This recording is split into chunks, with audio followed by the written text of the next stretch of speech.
Good afternoon, everybody. Welcome and thank you for joining us for today's webinar, which is a hybrid webinar, Cybersecurity Assurance, Leverage Standards and Frameworks to Mitigate Risk. Before we get started, let's do a sound check. If you can hear me, please raise your hand on the GoToWebinar application.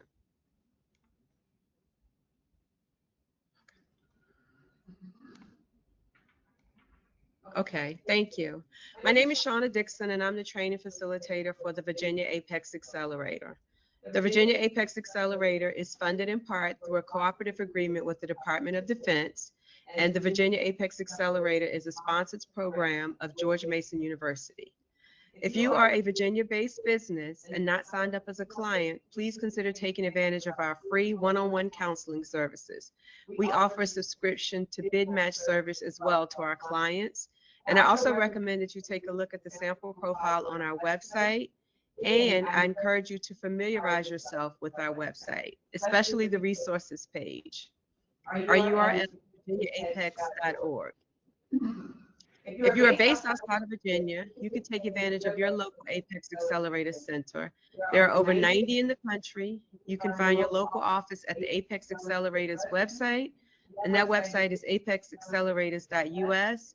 Or you can check at the bottom of our locations page on our website. And as always, if you have any questions, please feel free to email us at apex@gmu.edu. Before we get started with today's webinar, there are a few housekeeping items. We will make the slides available as a PDF after the webinar to attendees on the eCenter where you signed up. It will be an attachment under the class documents, and you will need to be logged in to see it, or you can use the auto login link from the reminder email. The documents will be made visible as soon as attendance is documented.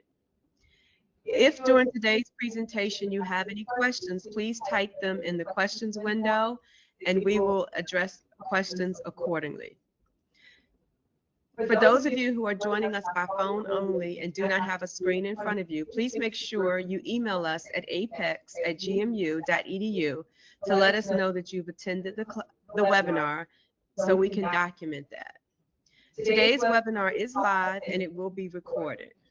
Today's webinar will be presented by Tanya, Alba, Sally, Smazinski, and Lisa Brock. At this point, I'll turn over the webinar to the team. Thank you. Thank you, Shauna. Well, welcome everyone. As you see today, we're going to talk about cybersecurity assurance and then leveraging standards and frameworks to mitigate risk. We do have some housekeeping items. I think Shauna touched on this. Questions in the Q&A feature, please, for those of you online. And then this session is being recorded, and we will have a recording. We'll have the slide deck available. Feedback After the session. So CPE credits are available for today's course. You need to have completed at least 150 minutes of this 3-hour course. We'll need your full name and your email. If you would like credits, please send an email with that, and we'll be happy to issue you a certificate. And we can do this because Radian Compliance is a preferred CPE provider for ASIS International. So let's get started. Introduction. So Radian Compliance, we provide internal audit, implementation, assessments, and consulting services for different management systems and compliance regulatory framework. We focus on ISO. We are an ISO shop, but we also do provide CMMC or NIST 800, 171, consulting, supply chain security, artificial intelligence, and third-party risk management. We have in the room, we have Lisa Dubrack, who's one of our managing partners, Sally Smazinski, and myself. I am Tanya Abella. I'm the Director of Service Delivery. So our objectives for today is to understand cybersecurity assurance and the purpose of it. We're going to touch on a couple of major frameworks. We're going to talk about NIST, ISO, SOC 2, and HIPAA. We're going to talk about how each of those frameworks can help mitigate risk and what potential implementation strategies you can have to ensure compliance and obviously continuous improvement, because once you're done, you're never really done. You keep moving forward. On the agenda, so it's a long agenda, different topics, but we're going to talk about regulations. We have some government, defense, private sector, healthcare. We're going to talk about NIST frameworks, certification process for CMMC. We have ISO standards. We're going to talk about risk management, as well as third-party risk management, how they work together, and then an implementation roadmap, an audit assessment options, what your options are. We do have 2 guest speakers with us today. We have BSI in the room, and then we also have NQA, who will each present a different section of the course, and we'll allow them to introduce themselves as they come up to present to you. And then all of this will conclude with building a cybersecurity culture. How do you go about that? And then we have time for some Q&A afterwards. So without further ado, let's get started. Why does cybersecurity assurance matter? Well, you can't watch the news, read online, wherever you get your news from. Every day there's a different report on some kind of cyber attack, some kind of data breach, it's ransomware, it's nation state, it's everywhere. Healthcare. So you can use cybersecurity assurance to mitigate your risk. It's really being proactive about it. If you wait until you have a data breach or you have an incident, I'm not going to say it's too late, but it kind of almost is. You want to do it ahead of time to prevent those breaches. And then once you have something implemented, you have control implemented, it's verifying, does it actually work? Is it going to prevent a breach? It's not just, oh, let me implement this, check that box, done, put it on a shelf. I mean, nobody prints anything anymore, but so to speak, put it on a shelf and then forget about it. One of the reasons why cybersecurity assurance matters is I pulled the top 9 breaches or incidents in the US alone. Everybody's heard about Target, when Target got breached, right? That affected so many people, and that was back in 2013. There's JP Morgan Chase, that was a data breach. There are 83 million customers who were impacted by that. Anthem, back in 2015, Social Security numbers. OPM, I mean, that was federal employees and contractors were impacted by that. The Equifax breach, that is fairly large as well. Yeah, Marriott's data breach, which was a third-party data breach that exposed over 500 million records. Who can forget SolarWinds, which was a supply chain? It was all over the news. It impacted so many different people. There's Colonial Pipeline. That was a ransomware attack, but how that impacts critical infrastructure. And then T-Mobile was another data breach with millions of customers' records. So when you look at this over the course of, since pulled this, do my math, 10, 12 years, these are very significant breaches. So using cybersecurity to help prevent some of these is critical. Now, we have some regulatory context, there are regulations. And depending on what sector you're in, you're going to have different regulations apply to you. So first up, let's talk about government and defense. We're here in Fairfax, Virginia, which is right outside DC, part of the DMV, right outside the federal government. And there's also a lot of government contractors here. So if you're in the government or you're a federal contractor, you have to comply with certain regulations. So if we take a look at the first one, which is a FAR, Federal Acquisition Regulation, that's 52204-21, which is focused on basic safeguarding of covered contractor information. So it's information that the government provides to you as a contractor, and how are you required to protect that? Well, FAR 52204-21 gives you some very specific requirements. Then if you're in the defense base, you're part of the defense industrial base or the DIB, you can look at DFARS. There's more, you have more than just these two in there in your contract that you're required to, but we're going to highlight these. The first one is 252, 204, 7012, safeguarding covered defense contractor information, which has been in place and a requirement for our compliance. It's been in place since 2016 and a requirement to be compliant since 2017. And then you'll have 252, 204, 7021, which is the CMMC requirement, which will actually go into effect on November 10th, as with 48 CFR. 48 CFR is Title 48 of the CFR stands for Code of Federal Regulation, which is validation of that compliance. So you have the first clause, which requires you to implement said security requirements, be compliant with it. In this new regulation, this new clause with 7021 is the validation that you actually did the things that you said you were going to do. And you've told the government you were doing, right? So how do you comply with these? Well, when you pull these clauses, these regulations, it specifies specific NIST special publications that you need to comply with.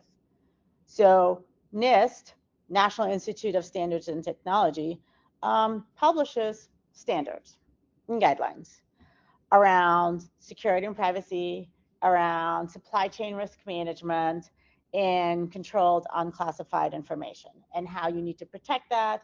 And based on the industry that you're in and the clients that you are servicing or providing products to, you are going to fall under one or more of these regulations. And based on the regulation, you'll have a NIST standard that you need to comply with. We will get to the individual NIST special publications a little bit further in the slide deck.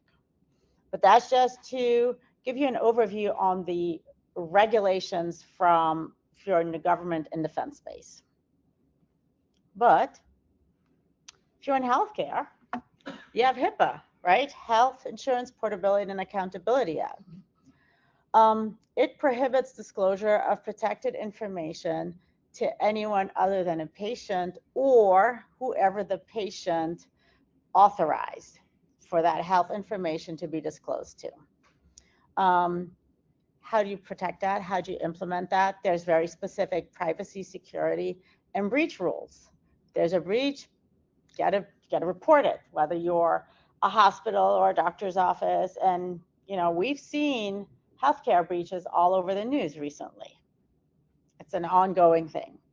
So if you have a breach, you have to answer that, and you answer it through HHS's Office of Civil Rights, or OCR.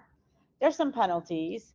There also is, they have on their website, there is a place where they list all of the breaches. So if you're looking and you're interested in finding out who got breached recently, you can go to their website. I think it's, you have to have 500 or more individuals are affected, then it has to be published on the website. So that's from a healthcare perspective. But what about the private sector, right? So private sector, there's no regulation that says, here's this clause, here's this rule that you have to follow. But there is something called SOC 2, which is stands for Systems and Organization Controls, is developed by the American Institute of Certified Public Accountants, right? It's commonly referred to as SOC 2. It's used a lot in business and in companies, and it's based on 5 trust services. So it's based on security, availability, purchasing integrity, confidentiality, and privacy. So why do we have it up here if there's no law, there's no rule? Well, it's good business practice, but also depending on who your clients are and what line of business you're in, it can be required from you. Your client can require, you need to have the SOC 2 certification, otherwise you can't do business with us. So it depends. But if you don't have a specific regulation or a law that you need to abide by, this is not a bad one to implement as well. It helps protect your information, and it'll give confidence to your potential customers and stakeholders that you do have security implemented. So we talked about those different regulations, optional, so to speak, regulations, but what if you're not compliant? What if you have those requirements, that regulatory clause in a contract, and you don't comply with it? Well, financial penalties depend, again, all depends what sector. Those penalties can be small, they can be big. You can lose your contracts, you can lose select certifications, reputational damage, right? Security breaches are tracked. You have, DOJ's False Claims Act. That is a thing, right? DOJ False Claims Act. If you are telling the government, I meet XYZ, and you're breached, and the government finds out it's because of negligence, well, DOJ is going to come after you. So HIPAA, same thing with HIPAA cases. That's why I dub it the wall of shame on HIPAA's website, where they list those who, it is a fact, that's a nickname for it, who's had a breach. And you could also have GDPR violations, which is the European privacy regulations. So those are the things that can happen if you're non-compliant with the required frameworks or voluntary frameworks. So speaking of frameworks, so what are your options? So we talked about NIST. NIST has special publications. Some of NIST's publications are specifically tailored to the federal government, to federal organizations. But other special publications are specifically for non-federal systems and organizations. So non-federal systems and organizations, if you're a contractor to the government, those would apply to you. They have some publications that are for both. So you, depending on who you are as an organization and what you do for your business, you would implement that and be required to be compliant with that. HIPAA security rule. So there's an administrative part, it's a physical security part, and a technical part. So you have all three, they work together. So administrative is, think about policies. I got to write a policy for access control. Okay, well then the technical piece is what are the technical solutions that your configurations that you're going to implement to meet the policy that you've written.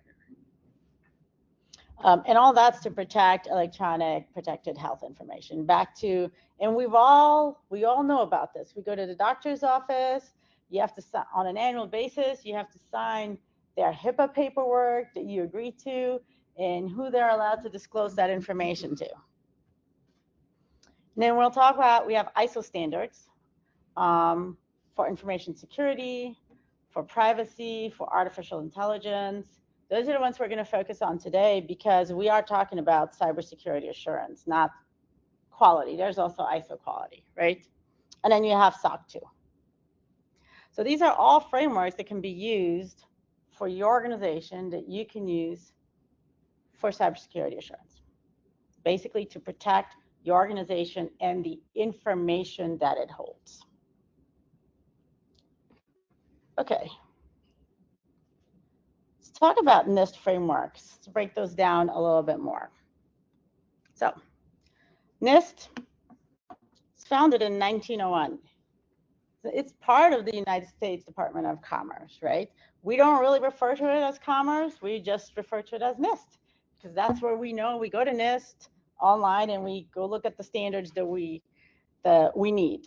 So the mission was to promote U.S. innovation and industrial competitiveness by advancing measurement science, standards, and technologies in a way that enhance economic security and improve our quality of life. I looked at that and I'm like, great. Where's my standard that I'm looking for? And that's really what people go to NIST for. It used to be named the National Bureau of Standards, and now it's just called NIST. because it really does develop those standards. So what are the frameworks? Let's talk about NIST SP 853. SP stands for Special Publication. So 800-53, security and privacy controls for information systems and organizations. Notice it doesn't say federal, it doesn't say non-federal. When this framework was published a couple years ago as revision 5, they removed federal. It's basically any organization can take this publication of a lot of security controls and implement that for your organization. There are 20 control families. An example of a control family is access control, physical security, personnel security. So those are control families.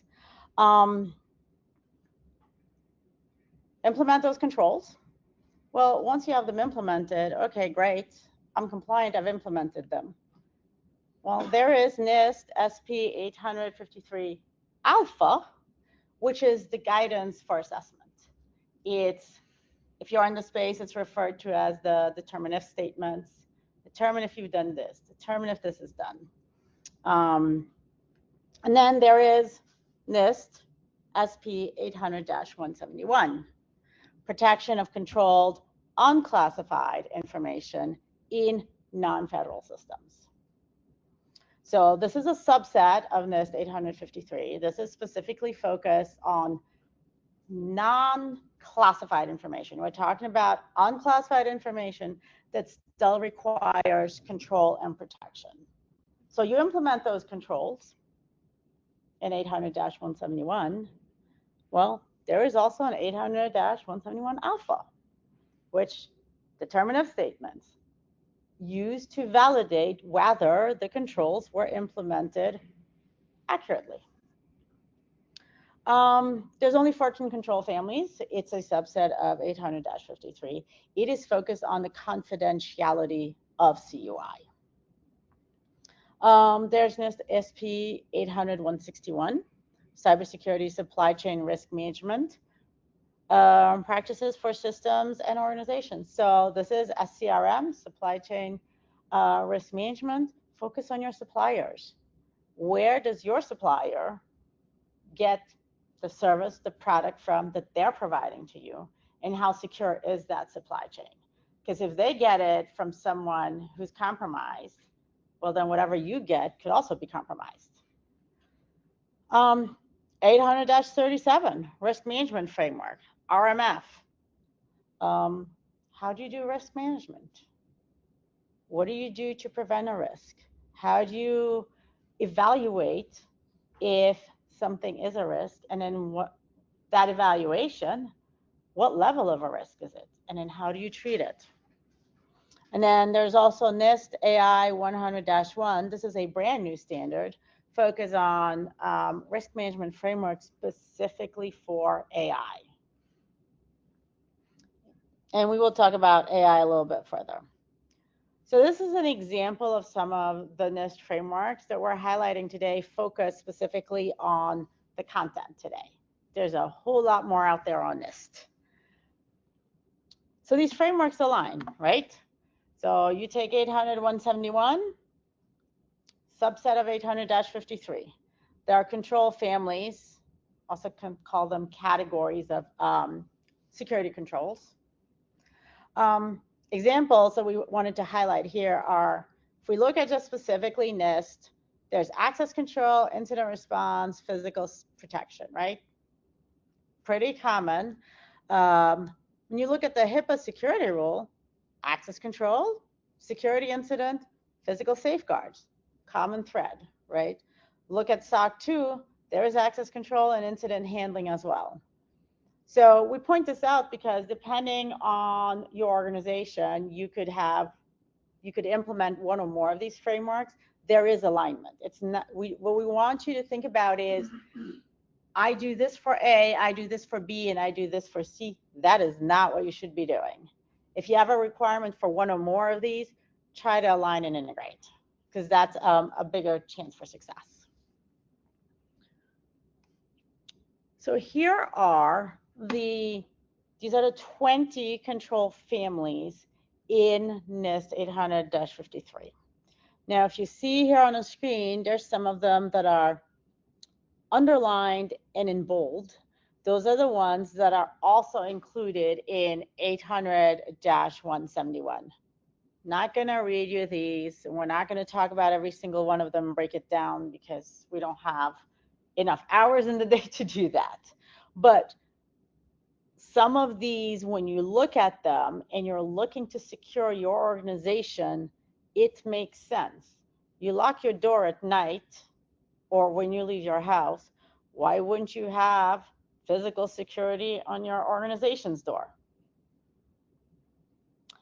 I need to question. Hold on. Otherwise, the people on the phone or online will not hear you. So where it is included in 800-171, are they identical controls? No, it's a subset. I know, but so for access control, is there any requirement in 800-53 that is identical to 800-171? Yes. Okay. So there are some, when you look at 800-53, it's more comprehensive. There are more controls than in the access control family in 800-171, which is why we say it's a subset from not only the controls family, but also the set of controls that are included. Because 800-171 is focused on confidentiality, so it is not, yes. Not availability and privacy. Correct. It's focused on the confidentiality. That doesn't mean you can't do more. Okay, you can do more, you just can't do less. Does that answer your question? Yes. Okay. All right. So, and this is not a deep dive on any of these standards or frameworks. It's this is focused on how you can use all of them, but it's a high level overview. So let's talk about the CMMC certification process. So what is that? What is CMMC? So CMMC stands for Cybersecurity Maturity Model Certification. It is an assessment framework that was developed by the DoD to assess the cyber practices within the defense industrial base, or the DIB. What does that mean? If you're a government contractor for DoD or DOW, stick with DoD because it's what I know. It's what I've known. So, and you have this clause in your contract, the 7012, that requires you to have implemented the security controls in 800-171. And you self-assess to that. You say, yep, I got them implemented. Great. CMMC is the validation by somebody else that you actually did implement those things you told the government you implemented. Last bullet here says CMMC is not implemented. So there's a lot of misunderstanding with CMMC. I'm implementing CMMC. You can, as an organization, you cannot implement CMMC. As an organization, you implement the requirements that will give you a CMMC certification. So it's a nuance, but it's important to understand the nuance. So CMMC, the model, what is it? So there's 3 levels in CMMC. There's a level 1, which is 15 security controls. It's basic cyber hygiene that's aligned with a FAR regulation that we looked at earlier that we mentioned, 52.204-21. It's, you implement them, you do self-assessment that you did implement them, and then somebody within the organization who's authorized to bind the organization signs and says, I confirm that this self-assessment is valid. Level 2, 110 controls, aligns with NIST SP 800-171. And depending on your contract, which will be specified by the government, you either have a self-assessment or a third-party assessment. even if you have a third-party assessment, you are still required to do a self-assessment. And then level 3 has 134 controls. So the 110 from level 2, which you have to be compliant with first, and then there's additional 24 controls from NIST 800-172. And assessment for level 3, if you fall into that category, is done by the government, by DIPCAC. We're not going to talk about level 3 here. To give you an idea, level 3 would apply to like the Lockheed Martins or the Boeings or the Raytheons, right? That's at that level. But we just want to give you an overview. This is the model and the assessment that goes along with it. So CMMC level 1, pretty basic. It's based on scope. It's based on federal contract information. It's contract that's provided to you by the government or that you developed under the performance of a contract. You are required, if you have this clause in your contract, to be 100% compliant with those 15 security controls. As I mentioned, it's basic cyber hygiene. The 59 assessment objectives. So there is a CMMC level 1 assessment guide, determinative statements for level 1. You don't get a score. You either meet it or you don't. And so I'll give you an example of an assessment objective. So if you have a security control that says you're going to have determine authorized users, or only authorized users are allowed to access the system. One of the assessment objectives is, have you determined the authorized users? And as an organization, you need to determine who is authorized to access your systems. That's an example, a very simple example of an assessment objective. So you have to be 100% compliant with that. You do an annual self-assessment where you document your compliance to each one of those 15 controls. I would recommend doing the self-assessment to the assessment objectives, because if you miss one assessment objective, that means that that specific control you don't meet. So there's 59 assessment objectives for 15 controls. You can do the math. That means that there's going to be more assessment objectives to one control. And if even one of those is not met, then the entire control is not met. Something to consider. The other part of a CMMC level 1 is you do have to have authorized official of the company submit compliance to SPARS that you are compliant with it. So that's level 1. But level 1 is pretty basic since it is just focused on federal contract information. Level 2, let's talk about this. This is the one that there's a lot of people talk about. Level 2, CMMC. Something to note, it's based on scope. It's not based on your entire organization. So if for your organization, you have 5 people that deal with CUI, controlled unclassified information, then that means you try and limit the scope to those 5 people. Where does the CUI live? How do they access it? What do they do with it? So that it's not automatically based on your entire organization. Now, you could decide, well, you know what? It's a lot easier. I'm just going to do my entire organization. Sure. That's a business decision. If you have an external service provider, what does that external service provider do? Are they also a cloud service provider? Because if they are a cloud service provider that is storing, handling some of that CUI, then they also then need to be FedRAMP moderate. We're not going to go down that path. Just giving you a high-level overview that there are other requirements if you have an external service provider. That's if you outsource your IT. If you store CUI in the cloud, which cloud are you using?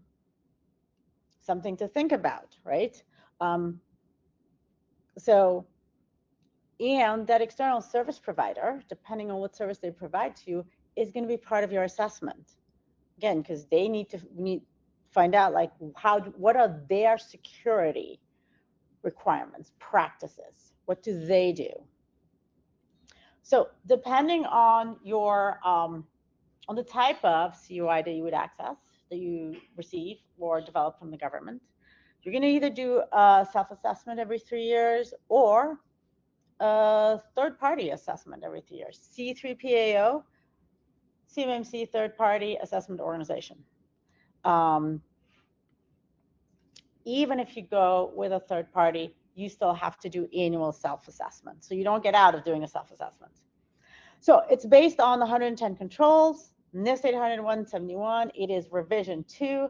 I know there is a revision 3 out there right now, but currently CMMC level 2 is based on the 110 controls in revision 2. For the 110 controls, there are 320 assessment objectives. Yes, same as with level 1. You miss one assessment objective, you miss the entire control. There is not a, well, I'm working on it and I'll eventually get there. Called, yes, improvement. There is no partially met. It's either met or not met. Unlike level 1, you do have a scoring. So there is a scoring mechanism here. There's a minimum score. Minimum passing score is going to be 88.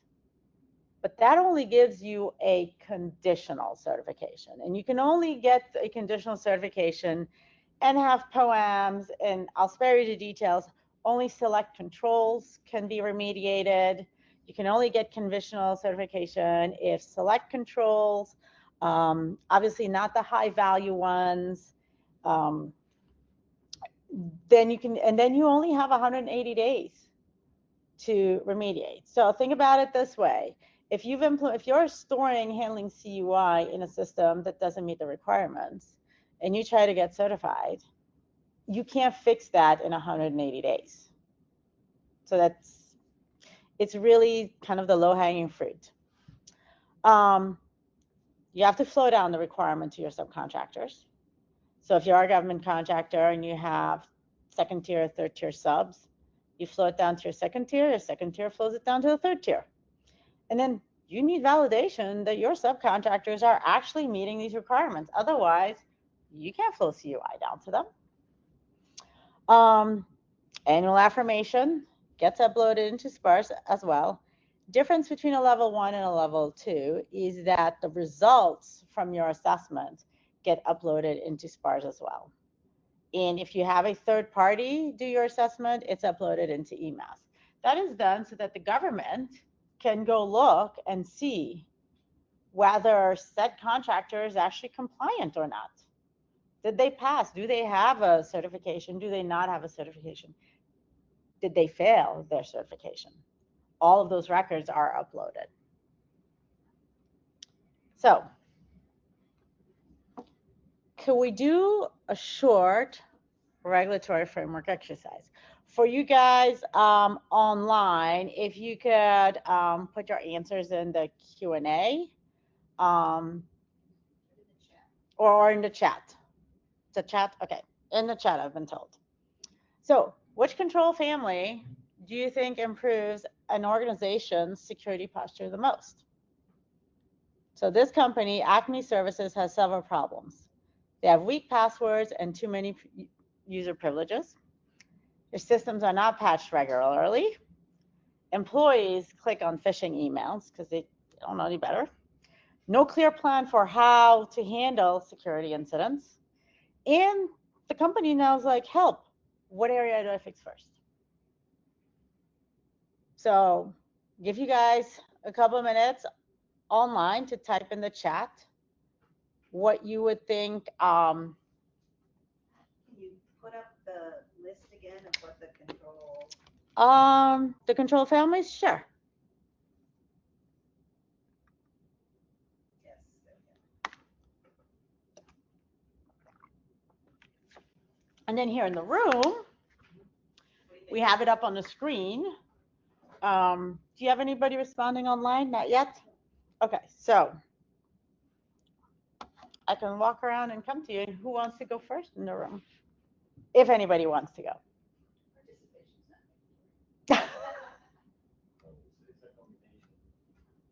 Okay, it's a combination here. How about I come and Yeah, you can share with everyone online as well. yeah, I would say access control, awareness and training, Okay.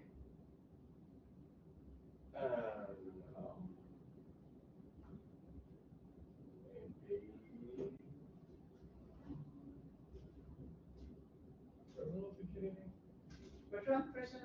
Which one? Personal. Security, okay. Anybody else? No? Configuration management. Okay. I want to say risk assessment, Risk assessment. personnel, security, system information integrity. You can't list all of them. Well, you know what? Yeah, all of it. When you start to think about it, Tommy, right? How all Hold these on, different. people online can't hear you. You know, it's interesting when you start to think about all the various control families, and you start to list one into the other, you start to say to yourself, at some level, every control family at some level needs to be integrated to really provide that full umbrella protection. So again, I guess I'm taking the easy way out by saying a little bit of everything, but when you start to list and hear all the great answers people are providing here, it kind of is comprehensive and integrated. So anyway, this is my 2 cents. It's about building a tapestry. That's it. Building a tapestry, I agree. Yes, they're all interconnected and it's easy to pick, say, all of them. But in this case, the organization asked what to go with first. Because there's 20 here, you bring it down to the 14 in 800, 171, you still can't, you can't do them all at once. It's not realistic, right? And as you saw, this company, Acme Services, they got a lot of issues. So what do they fix first? Somebody said access control. Yes. Did anybody online say anything? No? Okay. Hold on.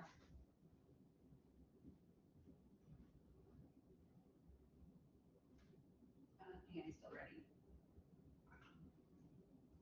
They don't want to give away the answers. Also, you know.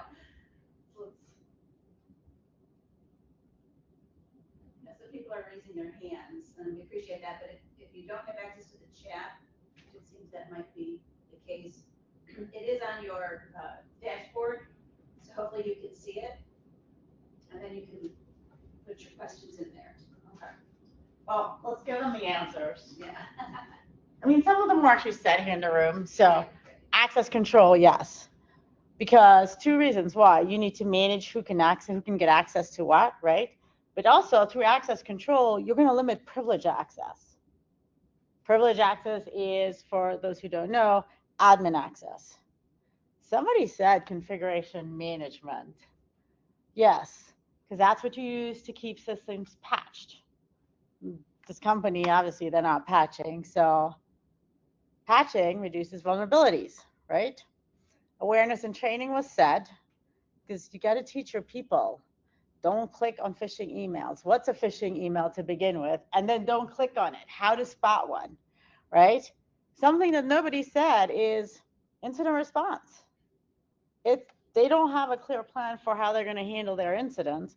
You got to implement a plan. You got to have an incident response plan. What do you do if something happens, if there's a breach, if something goes wrong, right? Those would be the first 4 to tackle just the bullets on there. I'm sure if you start with those, kind of Joe, what you said, you're going to unravel a whole bunch of other stuff that needs to be tackled. So I apologize, I think some people are having trouble putting in the chat, so they were resourceful enough to go to the questions. So one of the chats though was access control, weak authorization, incident, or IAM handling, and no awareness training. Those are some of their issues. Okay. And then we have configuration management, awareness and training. You picked out everybody who came in. So again, it's a combination. combination, yeah. It's a combination. It is, by tackling some of those things first, identification and authentication. By tackling those first, yes, they're gonna resolve their immediate problems, maybe, but I would be curious as to what else is uncovered as they go by implementing just those 4 items.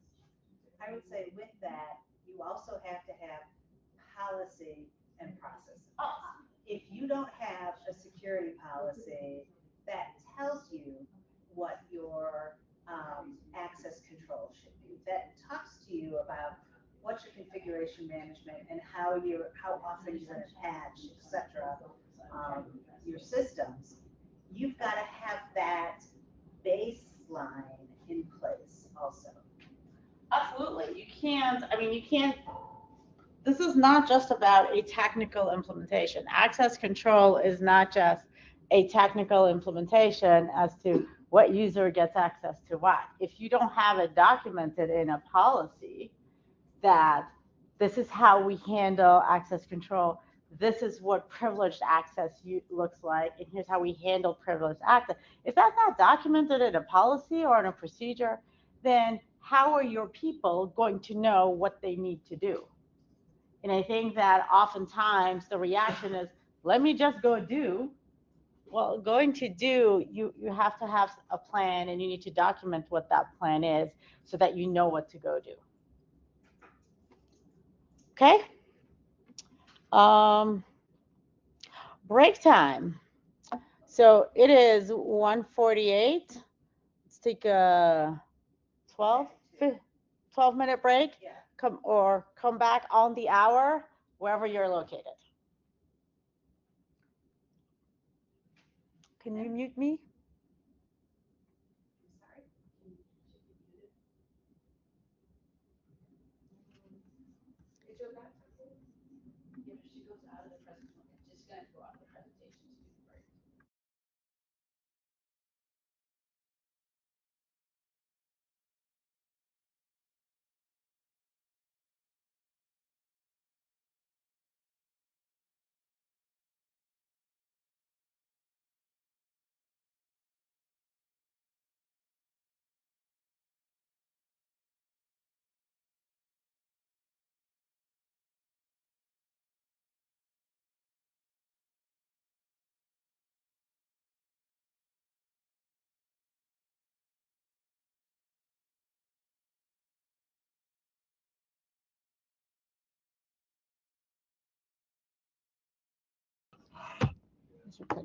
Okay. I hear I can see your little thing. Yeah. Okay. Thanks, Sarah. Sarah can hear you. Okay, perfect. Thank you. Oh, he's right there with the right answer, Sarah. Okay. Whoops. Sorry. No, it's me. So all you gotta do is press the clicker and it'll move the slide forward. Okay. And we got 1 more minute. Okay. I'll be right behind you if you need help. Okay. Me and my apple.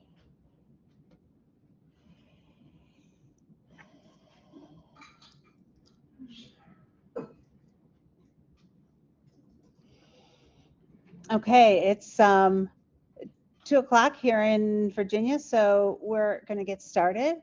I'm Lisa DuBrock. I'm one of the managing partners of Radian Compliance. So I introduce myself.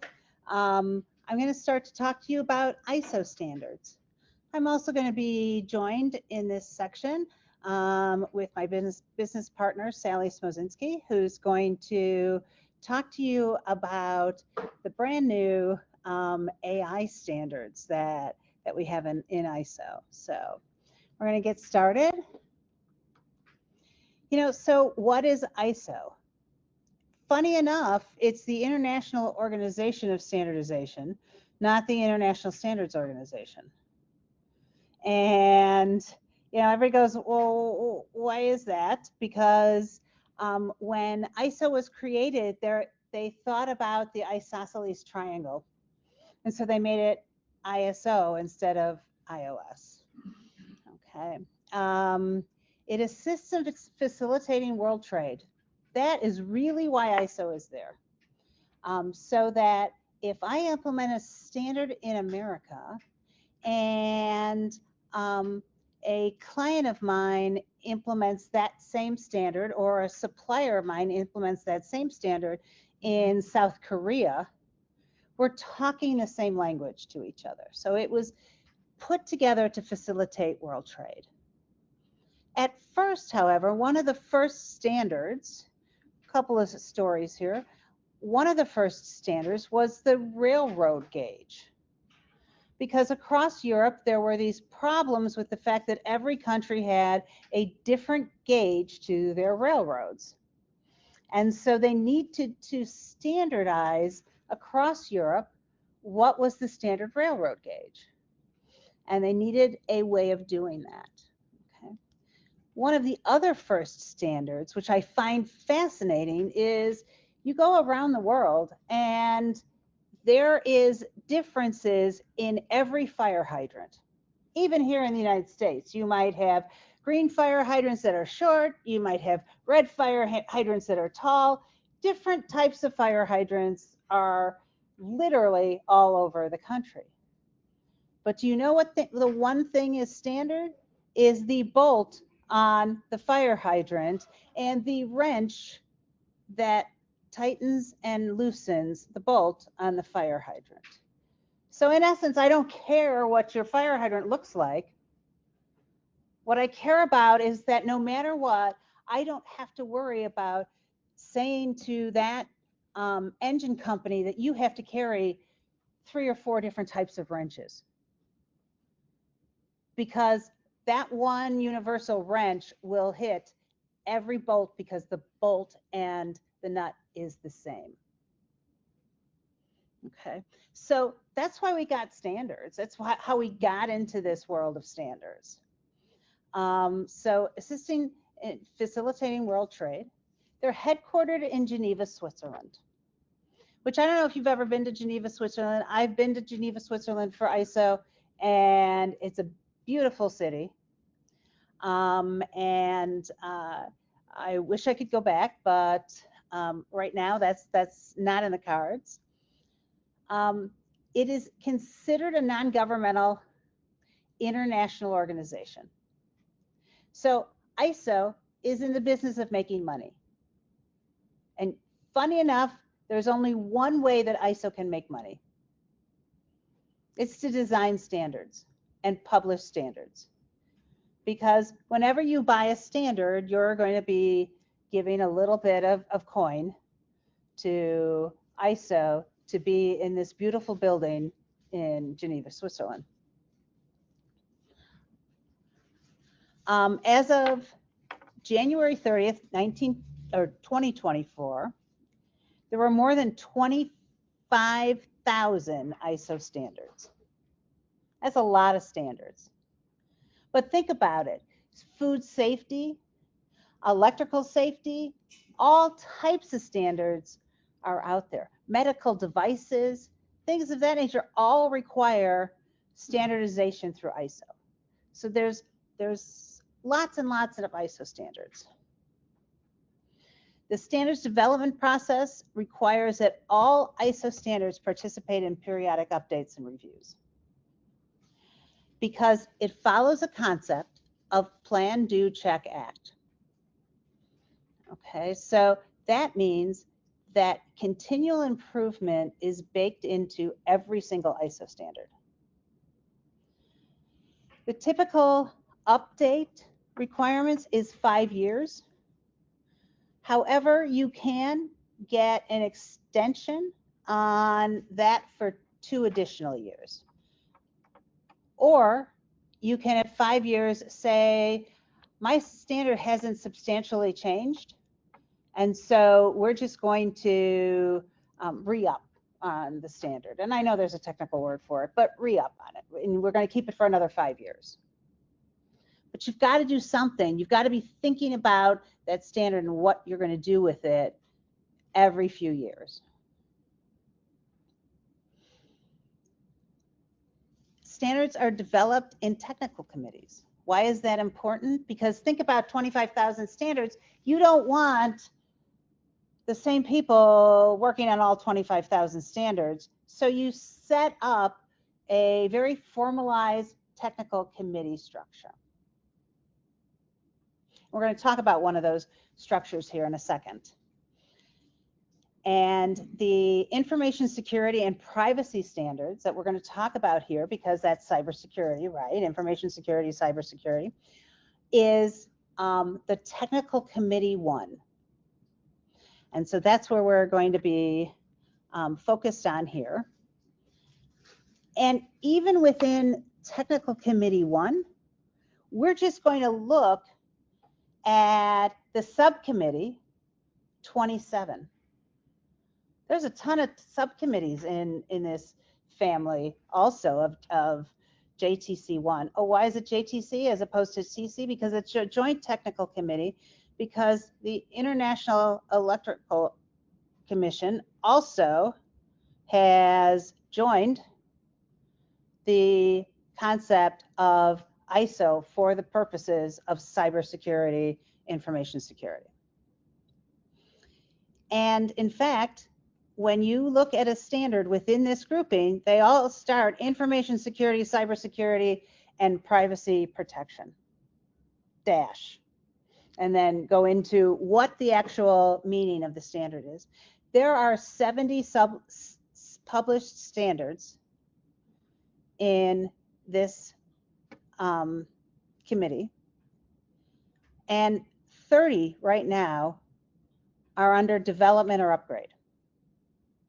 Okay, so it's a busy committee that meets on this. The ISO 27001, that subcommittee, is made up of certifiable standards like 27001 or 27000 and 27701, which is privacy, 42001, artificial intelligence, that also is in this grouping and is a certifiable standard. Codes of practice. How do I do what you're telling me to do? What's the guidance that supports what the standard is? A standard in ISO is typically like 12 pages, 15 pages. Those codes of practice can be 150 pages to support the 12 pages of the standard.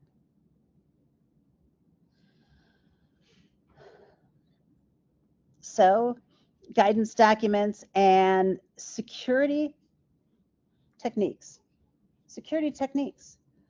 Those are very highly technical schematics that have been developed for information cybersecurity. Beyond the family of management system, things that are covered are networks, 27,033. Can I make this bigger at all? No. Applications, 27,034. Internal security, internet security. Can I make it bigger? Yeah, can you make it bigger? I don't know. I can try. Oh, thank you. Is that good? Oh, thank you. Life can be cruel as you get older. Incident management and supplier management. All of those pieces have standards. Thank you. Internet of Things. Anybody heard of Internet of Things? There's a standard for that. So, internationally recognized structure for managing information security risks. And that word risks is very important in the 27,000 family. As I'm fond of saying to our clients, these standards start and end with risk. Okay?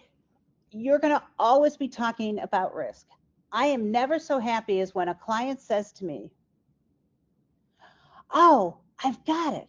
Do you know, I was coming to work today and I saw an accident happen. And that was a risk because the pavement was slippery." And I'm like, yes, by George, you've got it. So it's all about risk, but in this case, cyber risk, privacy risk, AI risk. Common elements. These standards all have common elements, which make them easier for you to implement.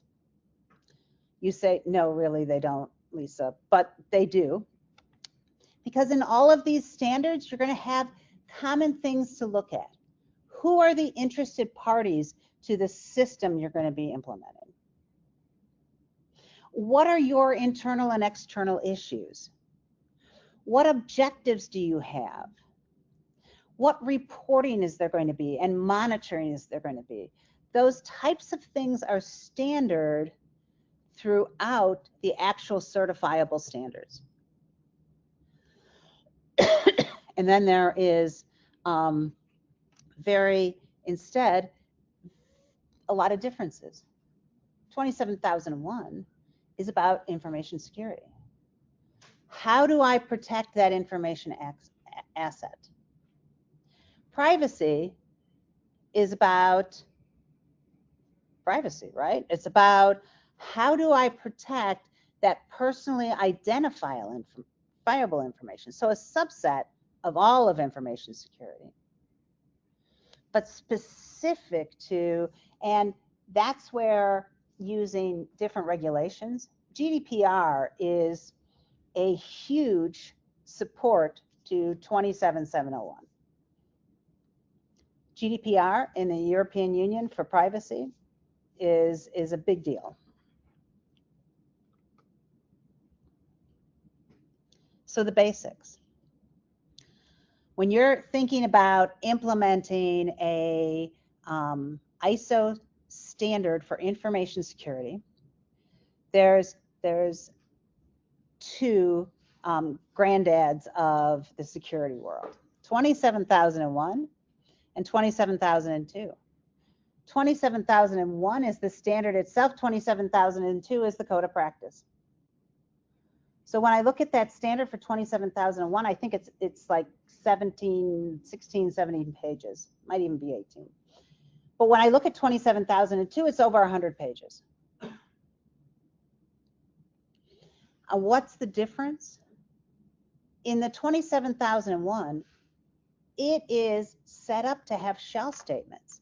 Similar to what Tanya was saying, that you have to do this, a shell statement as standard says, you shall do this. You will do this in order to get and remain certified. And the difference being, since these are management system standards, oh, by the way, the management of the company is going to be involved in these standards, because they're going to have to be making sure that the resources are in place, the technical requirements are in place in order to support the ongoing nature of having this standard. It is risk focused. When I look at, clause 8, which is operations, it's all about risk. When I look at clause 6.1, it's all about risk and opportunities. That's the planning piece. What sort of risk methodology am I going to have in place? You spend a lot of time developing that in 27001. And I know if any of you are IT professionals, this is what you're going to want to do. You're going to pick up 27001 and you're going to go to the back few pages and it says Annex A controls. And all I'm going to do, somebody's laughing over here, is implement these controls. And then you call in a registrar and that registrar says, but where's your system? My system? I implemented the controls. Well, but how did you know you needed all of those controls? Did you put in a risk process? Where's your risk register? My what? I don't think that's happened. We have two of our friendly registrars here in the room with us today. I don't think you've ever had those questions, right? Never. Yeah, okay. Then 27002, that is the controls, okay? That's taking the controls that get identified in Annex A of 27001, and it's saying, what does that really mean? And those are should statements. You should consider doing this, this, this, this, and this. Unlike the control, Control unclassified information? no, the like the 320 versus the 100. Assessment objectives. The assessment objectives, okay, these should statements are all, you get to decide, do I implement this or do I not? But you have to implement enough so that you can say, I've satisfied this control to mitigate this risk that I identified in my risk register. So these are should statements in 27002. Annex A, it's all, like I said, IT says it's all about the Annex A controls. Okay, well, let's talk about those Annex A controls. For us, they're in 4 control domains. Organizational controls, things like access control show up in organizational controls. Supplier management, third-party supplier management, that shows up in the organizational controls. Then there's people controls. If you have staff, which if you've got a company, we're still at a point where companies are set up with people, right? Maybe not in the future, but right now they all are.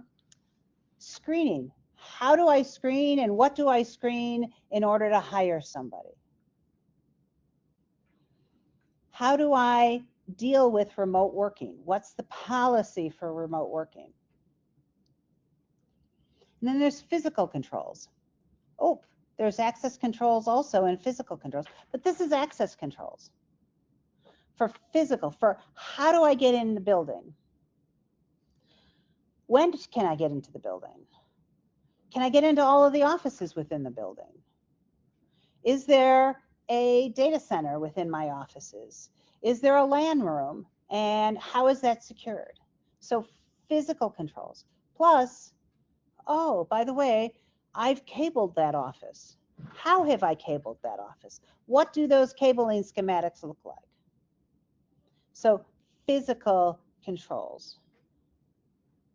And then technological controls. This is where I would find my configuration management piece. It's also where I find change management.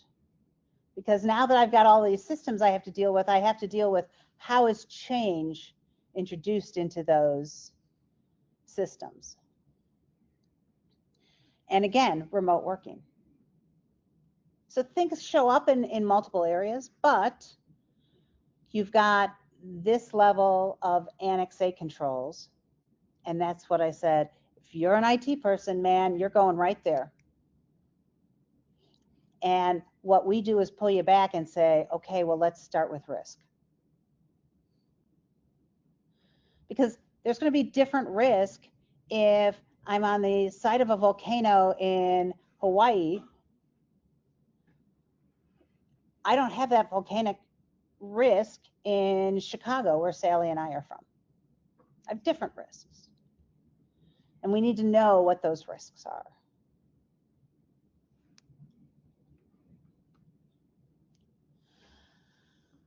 ISO standards for cloud security. We're all using SaaS products these days, right? I don't know of any company that doesn't use SaaS products. These standards are for those SaaS product companies, platform companies like an AWS, okay, that need to show that they're in compliance with additional controls, that they are mitigating certain risks that sit at the SaaS level or the platform level. 27017 has not been upgraded since 2015. They're working on it. Okay, so they're actively working on it. They got an extension. And that's control of services for information security controls based on cloud services. So this is the AWSs of the world. This is the Azures, all of that type of a situation. And then 27,018 was upgraded just recently, hot off the presses. And I literally mean hot off the presses, because this is guidance for protection of PII, that whole privacy concept in public clouds. So how do you protect PII information within that SaaS solution in a public cloud? Getting pretty specific here when you get into these two standards. 27701, another standard hot off the presses. Literally, we were just able to buy it in the last 2 weeks. That's how hot off the presses it is. And what is great about the new standard, and I've been around long enough to be able to talk about the old standard and the new standard. The old standard required that you already had implemented 27001, that you had a 27001 mark from a registrar. Now, the new standard for 27701 does not require that. It stands alone. So you can actually get a certification for privacy within your organization, a privacy information management system, that you don't need that 27001, which we had a laugh. Sally and I had a little bit of a chuckle, because we send out a newsletter that says this is what's new in ISO and things of that nature. And two of the potential customers that we haven't talked to for 3 to 5 years reached right back out going, oh, I can do this now. If I don't have to do all of 27001, I can now do this. And then we started talking about them about whether there were a controller or a data controller or a data processor. And they're like, huh? That's what this privacy standard is all about, because you've got to take and put a line in the sand and say, I'm operating as a controller. I'm operating as a data processor. And I can guarantee you now, if you go into many of your SaaS solutions, they have in their contracts that they're operating as a processor or a controller, or both. Yes, or both. I always forget both, but yes, you can be both.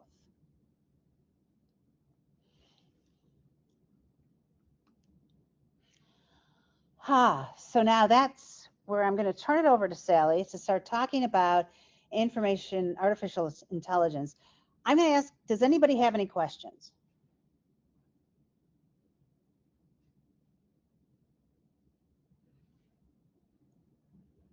No. Okay.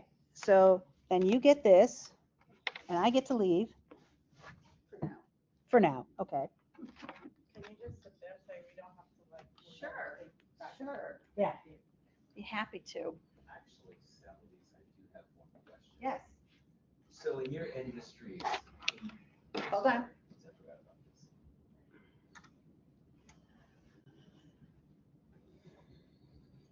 Thank you, sorry about that. So in your industry experience, and obviously everyone's excited, right, about 27701, 2025, they don't need to have an ISMS in place at 27001. Do you think, in your professional opinion, abandoning 27001 and just going with 27701 is a mistake? Yes, And why is that? because 27701 really addresses PII information. Okay. So as an organization, are you concerned about your financials and protecting the security over your financials? Absolutely. Okay. Are you concerned about what your bank balances are that you've brought down into your accounting system? Absolutely. So 27001 is much broader based. 27701 is very much about PII. Think about PII, which, you know, there are people that could say everything is PII, but that's really not the case. You need 2 or more pieces of private information for it to be considered PII. Okay, so that's why I think it's not a good decision, but if you're gonna start, our concept is start, do something. Okay, get good at something and then go on to the next. I don't care if you start at 27,001 and then you come into 27,701, or you do it the other way around. Just like when we first started in this business, we were doing 27,001 without, we haven't talked about it or alluded to it, but ISO 9001, quality management systems. Which when you're talking about management systems, a quality management system 9001 is the bedrock of every single other management system. But our customers didn't care about it. They cared about protecting their data. They didn't care at that point what quality product they were sending to the client. It was about protecting data. Okay? Thank you for answering my question. There you go. And I think the point there is, this whole session is on cyber assurance, and we're just in the ISO section. But to Lisa's point, starting somewhere. I've had conversations with people like, I just don't know where to start, so I went to NIST's cloud security, the CSF. It's a good starting point, but the problem is it's only controls. So if you're an IT guy or security guy and you just need to do controls and you don't know what controls, any one of these Annex A's, the NIST 800-53, the CSF, it's all broad controls. You define how you need to implement it. And so do something, right? If you want to ensure that you do something that's sustainable, you add a management system where most NIST standards are not certifiable. They're not auditable. You can audit them yourself, but they're not a third party or second party audit. So just wanted to throw that comment in. Artificial intelligence, a brave new world. So I'm Sally Smosinski. I don't know if you. I always joked that I would retire before I became an expert in artificial intelligence. Well, I'm not retired. I don't know if I'm an expert, but this has now become my focus. There's a standard for that now, and I'll kind of go a little bit through this. It's not all encompassing. Again, we're just kind of touching on a little bit of each. The graphic here was taken from ISACA, and I actually really can't find anything better. And it explains that artificial intelligence is the holistic umbrella that encompasses machine learning, agentic AI, deep learning, Gen AI, right? So they're not separate. They're all part of artificial intelligence, but they're components. So it was just something that I thought is really helpful, so I kept it in there. But what is becoming increasingly concerning in the world is governance over AI, okay? Organizations at the top level have to understand that they have to put the tone at the top and have users be responsible on how they manage AI, how you use it, how you develop it, how you monitor it, how you provide AI-enabled products, and how you deliver AI-related services. There is a lot here, but AI comes at us in multiple ways, okay? If I'm just using it to make my life easier, I'm focusing on what it already knows that I'm asking it, right? It being the AI agent. And let's say ChatGPT or any other Gen AIs. So I'm asking it questions and it sends information back. Well, how do it know that? Where did it get that information? Okay.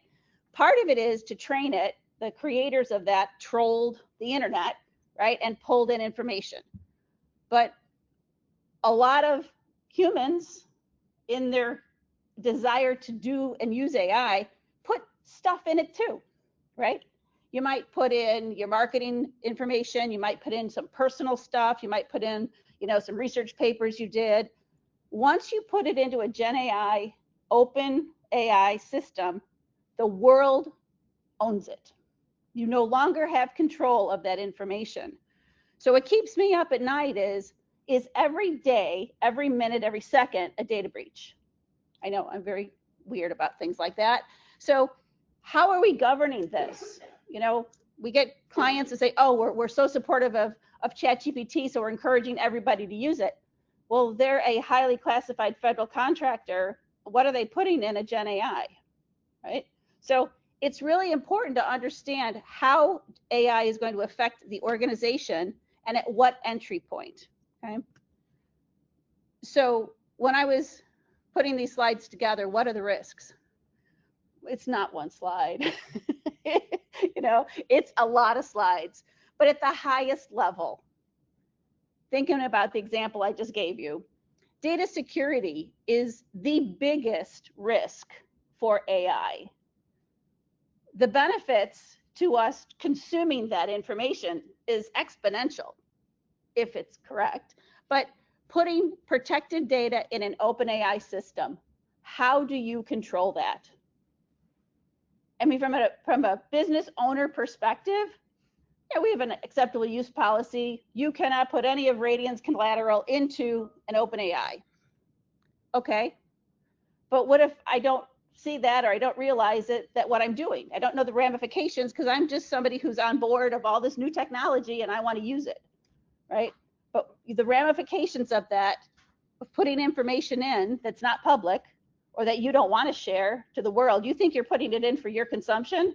You're not. You're putting it in for the rest of the world's consumption. So ensuring that you put protective data, you don't put protective data in an open AI. If your organization is interested, you create what they call a large language model, basically a closed AI, okay, just for you. It doesn't talk to the outside. You have to train it. You have to keep educating it. Oh, that sounds really weird because it is such it isn't a human, but it is an it. And it's important that you think it through. It took us almost a year to have our bot created the way we thought we needed it, right? That followed our rules and the rules that we're asking, you know, our clients to do. So we can put protective information in that because nobody else is going to get it unless we're breached, but we won't be breached, right? We practice what we preach. And also the bigger part of corporate, and we'll get into third-party risk management a little bit later, but using a third-party application or a SaaS tool that uses your protected data to train its model. So I won't call out a company, but let's say you're using a payroll system, okay? So it's a SaaS product. You're putting in your proprietary information into a payroll system. And now all these systems have these little AI bots that are talking to you. And you don't, you know, you're putting in your financials, you've got your tax records, if you're doing benefits through that payroll system, whatever you're using that payroll system for, you're assuming that they're protecting your information because somewhere along the engagement, your procurement or your supply management reviewed the terms and conditions of how they're protecting your information. They're still protecting your information from getting breached, but the updated privacy policy and updated usage policy that you just say yes, yes, yes to now says we will use select data to train our model. Oh, what select data? I don't know. Try finding it out. It's really hard. So we now think we're protecting our information. We're protecting it. The SaaS product is protecting it from potential outside breaching, but now it's using my very confidential information to train its model. That means that the benefit of that learning of our data is now your output, right? So people don't realize that it's coming at us in multiple different ways. So you really have to define how, what, where, why, when, and who. So data security to me is the biggest issue that we have. Cybersecurity, AI is awesome for tool protection. CrowdStrike, a lot of these big tools, they're using AI to grab the analytics and to determine whether that's a real threat or not a real threat. What those things can do are amazing. Some of our clients have been able to afford some of these big investments. It's crazy. It's not always 100%, but it's way better than a human trying to analyze all these things. But how are we protecting ourselves from ourselves, right? Because if you're using AI as part of your cybersecurity controls, what if you allow it to make a decision that breaches those controls, right? And so improper configurations, right? Now, how many of you, raise your hands, or in the room here, really feel that you're an expert on using AI for cybersecurity? No. All right. And I hope maybe there's somebody on the call, but if not, we don't know what we have to configure, because I don't really know. Some of the tools know what they're supposed to configure. It's just like using Microsoft, right? There's so many capabilities of using Word or using PowerPoint, and we're only using this much of it. So when a tool or using cybersecurity, AI for cybersecurity, it's this big, and I bring up my arms wide open for those on the phone, and we're only understanding this small segment. So was there anything there? No. I'm not saying that. Okay. All right. So cybersecurity, there's multiple risks. Putting protected data into an open AI system, right? Improper configurations, and then dynamic cyber attacks because it is learning your weaknesses, right? They know that you only do patch Thursdays, for those of us that are old enough to know what that is, or whatever it is now. So your patterns, if you have tools that are using AI to monitor your security, they're learning your weaknesses, and supposedly they're going to protect it, right? So they're going to add new features and new configurations. But it also, if malware or any other invasive species gets in there, it's going to learn your weaknesses way faster than other ways that we've seen before. And then data privacy. Again, do you see that putting protected data in an open AI system is top risk for all three of these? Unintended, undiscovered data breaches, and the loss of control of data movement. Today, data movement is already impossible because we have information being transferred to our phones. If I have Samsung, it goes to the Samsung cloud. If it's Apple, it goes to an Apple cloud. Well, wait a minute, this is my corporate protected information, but because I got it in the email on my phone and I opened it as an attachment, it's now in Apple or it's in Samsung. This has really been a perpetual problem for years and years and years, but now we're adding logic that we don't understand. Before, we controlled the logic in how we configured the tools and the policies. Not so much now. We're using AI to advance ourselves much quicker. That means we're losing the governance and the control. So risks are immense. Okay. So what should you do? Run? The first thing you absolutely have to do is create an AI governance structure, okay? Executives, CISOs, I would definitely not want to be a CISO today. You know, and there's a lot going on in LinkedIn about what a new CISO should, what skill sets they have, and you're not going to be able to have one CISO know all these things. So now you're going to have an AI CISO, you're going to have a privacy CISO, you're going to have, XXX. But the other thing that you really have to do is, what are your use cases? How are you using AI? We have a couple emerging technology clients that create AI, right, for public market, and others that in their development use AI to support their development. And Microsoft and a lot of the big development tools already embed that.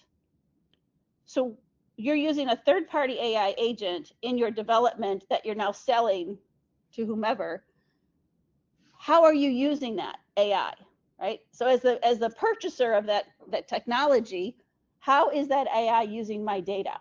How is that AI influencing my decisions? So you need to know the provenance of those AI tools that are being used in your products that you've purchased. If you just use it, understand the risks of putting data in it. But most of us are probably all of it. We use it.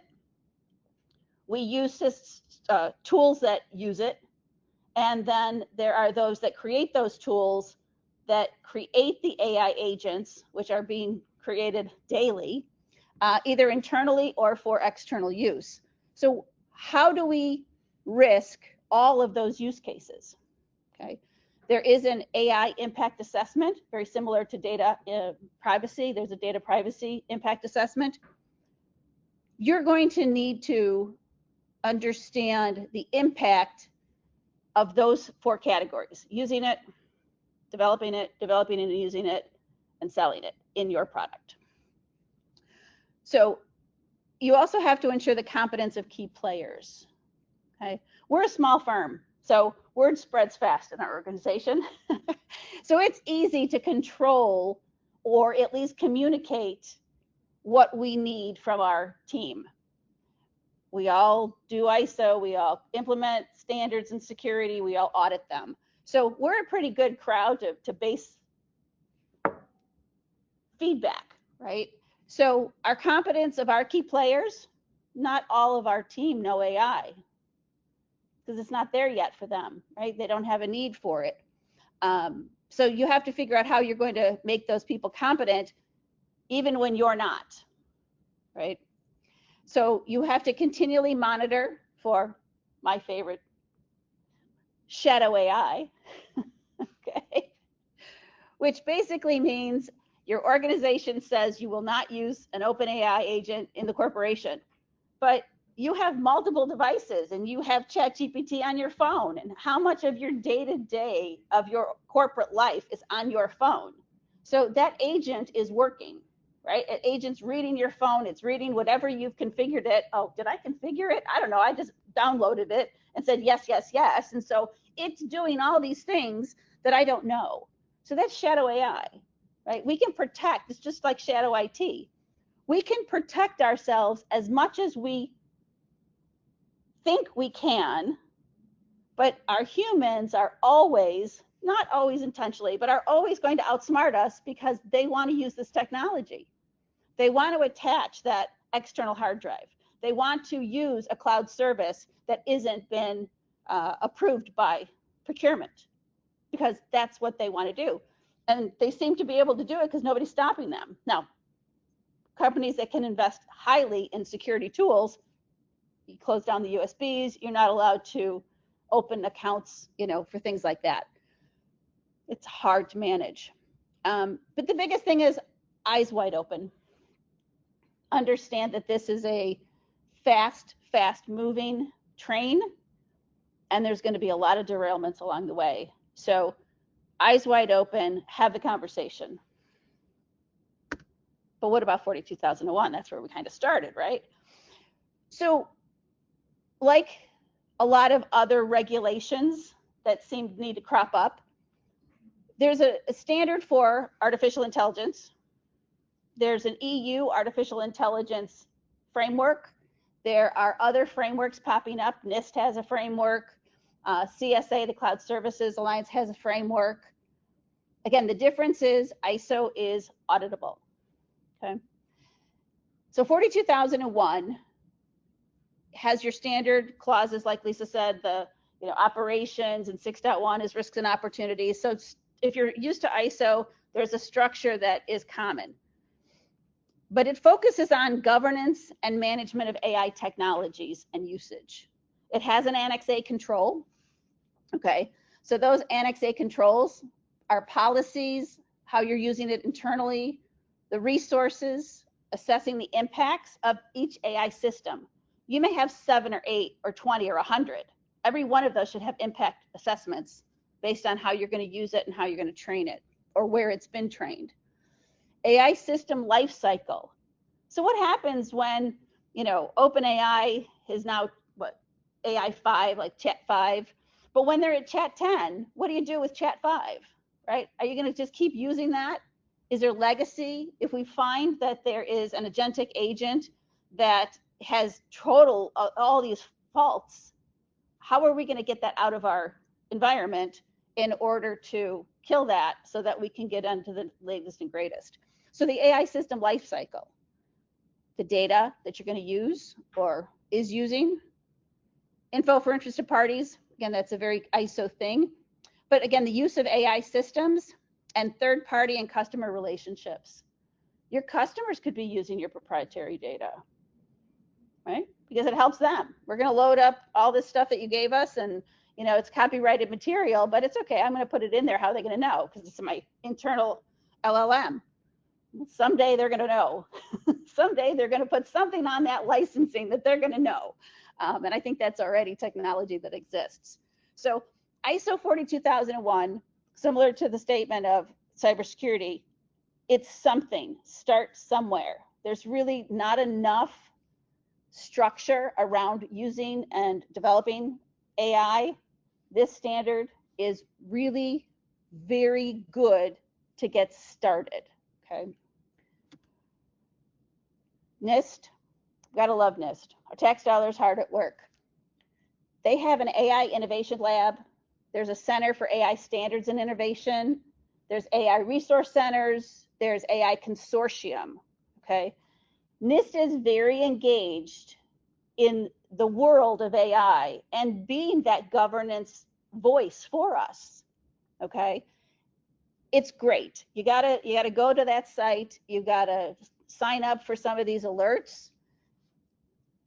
There's no standard like ISO 42001, but there's an AI risk management framework, because Lisa says this word every day, a million times a day. It's all about risk, and it's no different in AI. So there's a risk management framework, there's a playbook, there's a roadmap, there's crosswalks with 42001, with CSA, with all these other frameworks that are popping up. It's invaluable. I mean, it's my secret sauce, because I couldn't keep up with what's going on unless I looked there. But CSA is also good as well. So NIST is another AI resource. But talking about alignment of the standards, in 42001, and this is something we're seeing a lot in new standards, the newer published standards, they put guidance inside the requirements document, and or they add annexes that do these crosswalks. You used to have to go to NIST to go to 800-53 to get the crosswalk to the Annex A controls for 27001. Well, now ISO does that. ISO puts them in there. So in 42001, it does a crosswalk with 27001, because you don't want to have a control for cybersecurity and then a control for AI. It's kind of the same thing. It's just the governance around that. So it all kind of looks around, and a lot of these things talk to each other. And I think we've already kind of covered most of what's on this slide already. And then if you have ISO 27001, or you want to look at that, or you want to look at 42001, they really do talk to each other. It's great if you already have 27001 as your base to put in 42001, because it's the biggest benefit is you have the culture of protecting information, right? Now it's usage and delivery of that information. So Lisa went through already the context of organization, leadership, risk. Those are all common controls. A lot of times they're going to start talking. We're just new with getting our clients, because the standard came out in 23. Takes about a year for the registrars to get on board to be able to accredit themselves so that they can audit. So that is all done. Tom, are you all set? Are you almost? You're close. Okay. So the registrars have to go through quite a bit to be able to certify these standards. So yeah, you are. Okay, so BSI is ready. So if you want to get certified tomorrow, we can get BSI in there. If you want to do NQA, then we can start, we can get you ready, but then you have to wait for their accreditation, and then they may ask you to witness for them, right? Because they need to, you got to cut your teeth. So this is a very new standard. So be careful what you Google, okay? All right, that's my piece for AI. And another quick plug, about a month ago or so, I did a whole webinar on the whole standard 42001. So I'll put the URL in the chat, and then we have it on the slides that'll come to you. But on Radian's website, radiancompliance.com, there's a link for events and videos. So there's a 42001 that's on there. There's also, this was a year ago, I think, for here we did a session on what is ISO. So Lisa was explaining the joint sessions and the ISO committees. I go through all of ISO. It's not about the standard, it's about the structure of ISO, right? And why do we care? It's a lot of information. People like us that are all ISO geeks, it was kind of fun to do. So those things are out there in history if those are something that's interesting for you.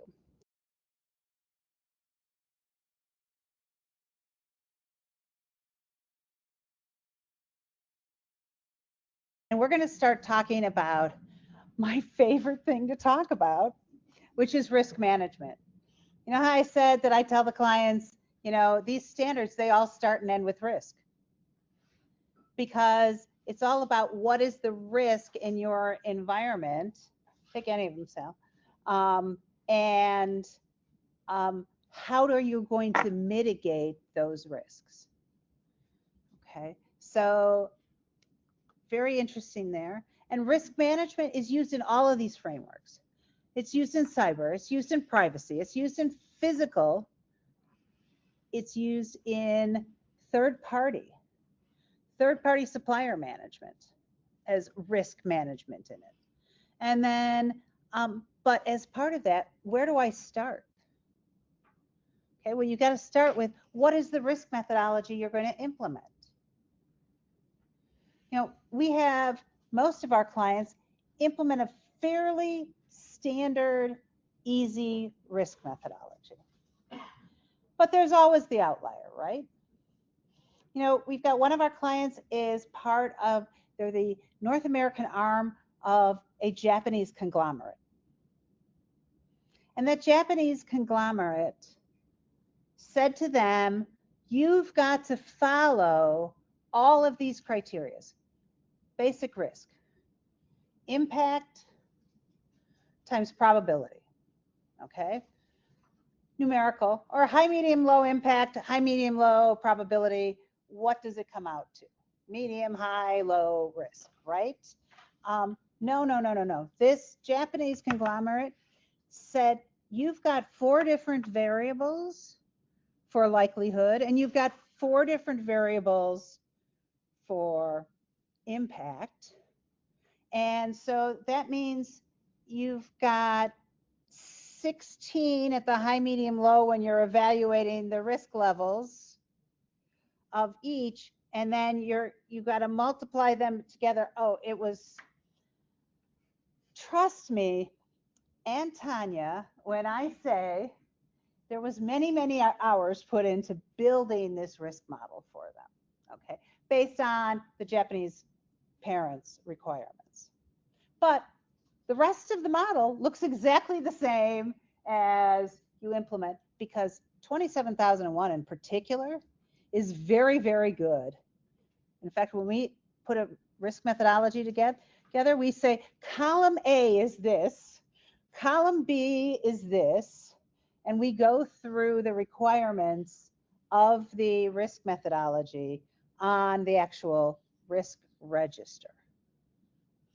Okay, so risk tracking, risk register is another word that we use within the organization, is risk register. And this is a basic risk model. This originally, many years ago, came from a standard because, you know, at ISO, we like to create standards. And there's a standard called ISO 31000. It's a risk management standard. It's all about risk management, ISO 31000. And the chart that's over here was in the standard probably 2 versions ago, but it still makes sense to be able to explain to an organization. And this is what I hear a lot of. Oh, you know, I'm good on risk. I do a risk assessment. Great, great. Well, if you see and you look at this chart here, the risk assessment is the second, third, and fourth box on the way down. It's not the entire concept of a risk methodology. Because in order to actually do a correct assessment, you've got to find what the context is that you're going to be doing that risk assessment against. Is it cybersecurity? Is it physical security? Is it continuity and the issues that you might have with a incident? Okay. What are your requirements, your context establishment of your risk methodology? Then we get into the actual risk assessment. How do you assess risk? What does that model look like? And you want to use a model because Sally needs to come up with the exact same answer that I would come up with regards to, is that a high risk, a medium risk, a low risk, and how do I determine that? Sally needs to come up with the same that I come up with. So you want to have a model in place. Criteria. It's evaluated on the same criteria. And the same criteria, yes. But now you can't say I'm done. Because now you've evaluated and you've come up with the fact of saying that volcanoes are high risk to my company in Maui, okay, or in Hawaii. But now you're going to say, how am I going to treat that risk? What am I going to do about that risk? Am I going to do anything about that risk? What's good with the fact that many of you are small organizations, I think, and if you're small organizations, you have an owner or two owners, well, they can decide whether to accept the level of risk or say, no, we have to treat that risk. And how do we treat that risk? That's all a part of these standards. And by the way, treating that risk is nothing but a fancy word to say the Annex A controls. The ones that IT were handed and say, here, make sure these are implemented. Okay. So I'm now going to tell you that if you're implementing, specifically, I'll use 27001 as an example. If you're implementing 27001 and you don't have a need to treat the risk with one of those controls, you can say that control is not applicable to your organization. So you actually have the ability to say, yeah, it doesn't work for me. I don't have to implement that control in order to minimize my risk levels within my organization, my security risk levels, or my privacy risk levels within my organization.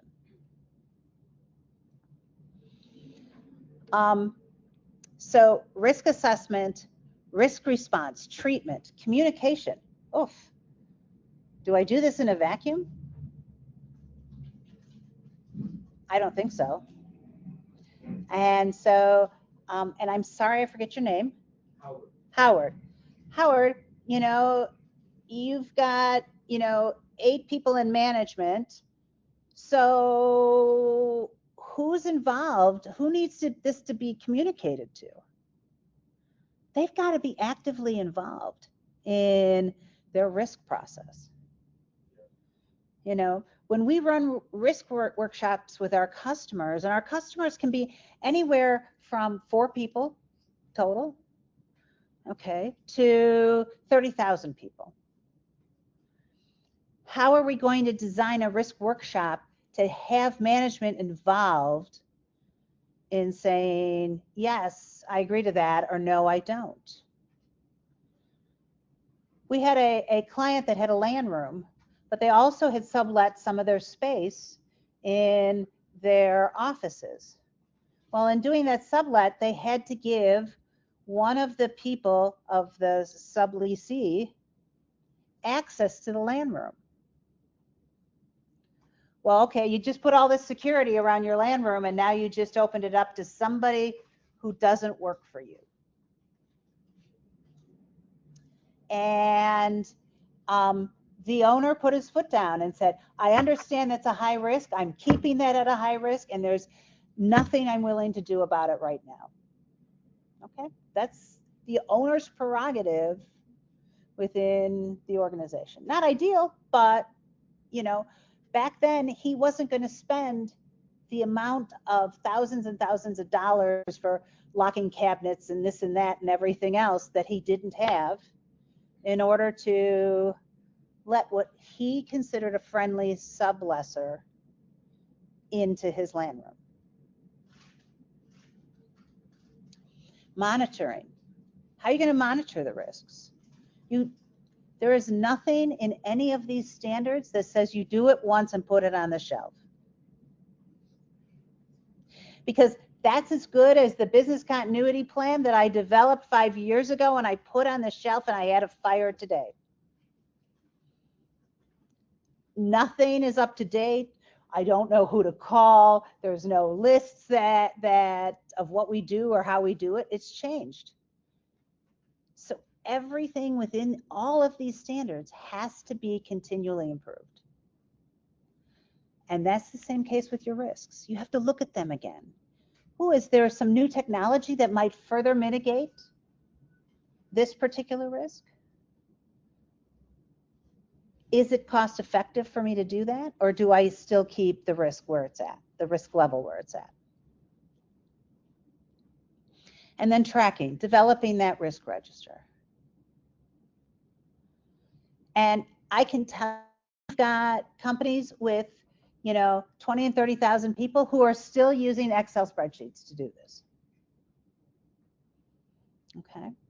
We've got companies of 500 that are using very sophisticated pieces of software to do it. Oh, but now we're asking them with their software have you looked at the contract lately? Are they using AI? What are they doing with your data, etc. There are registers out there who say you have to upload your risk register to my portal. And we say no to our clients. Don't do that. You're just giving away the keys to the kingdom. Why would you do that? That's getting harder and harder to say no, though, because those registrars, some of those registrars are all using AI models, and they just want to take your risk register and put it into their AI model. So know what you're doing. Know, and know enough to ask the questions. Don't have all the answers. I don't have all the answers. Tanya doesn't have all the answers. Sally doesn't have all the answers. But learn enough to ask the questions. You want me to do third party? I thought I was going to have Sally do it, but. Yeah, okay. So third party risk management, supplier. What do I care about third party risk management? Well, I'm going to submit to you that most of your solutions that you use in your organization are SaaS solutions. Do you know what's in that contract? Do you really know what you signed when you signed up for Microsoft Azure or 365 Gov? Do you know? Do you know that if you signed up for Azure Gov, you know that they are maintaining all of, the reason why you're paying more money, they are maintaining all of your data in the United States, ensuring that everybody who's touching that data is a US citizen. That gets very expensive very quickly. Do you need that? Do you not need it? What are you going to have to do with CMMC type of a situation? So, third-party risk management becomes very important. Global supply chains are only as strong as the weakest link. Don't ever want to be the weakest link. So you want to know what you have to do to secure your data on that piece of software. And very frequently in the contract, they're going to give you a concept of, we'll do this, but you have to do this. And we'll do this, but you have to do this.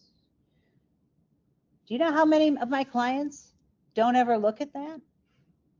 Because they just think, well, we gave it to Job Diva, our APS, and everything's good. But that contract told them what you have to do. So you've got to understand that push-pull between your third-party suppliers. And understand a single disruption can trigger financial losses, compliance failures, reputational damage. That's huge.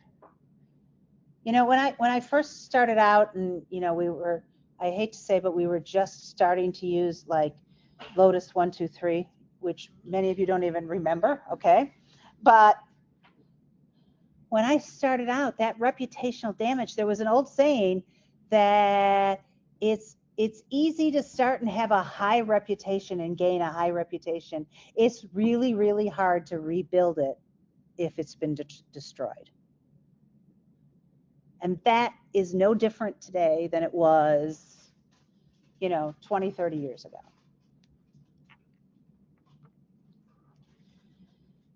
Risk management in your TPRM allows for safeguarding operations, protecting brand reputation, your reputation, and ensuring long-term stability. Accomplished by evaluating your supplier partner. So you have to regularly, what? Sally, what? No, nothing, sorry. It was just. Okay. You need to accomplish what is that supplier? How am I going to evaluate that supplier? And I hope, by the way, how am I going to evaluate Job Diva and ADP on an annual basis? And what does that evaluation look like? That's what your third-party risk management is made up of.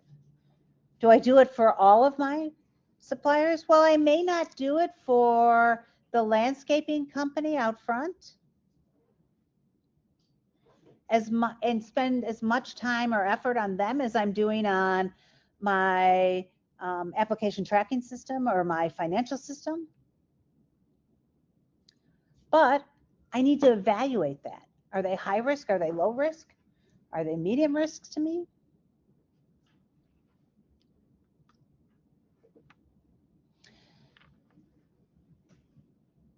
Why do this? And what are the pain points of third-party risk management?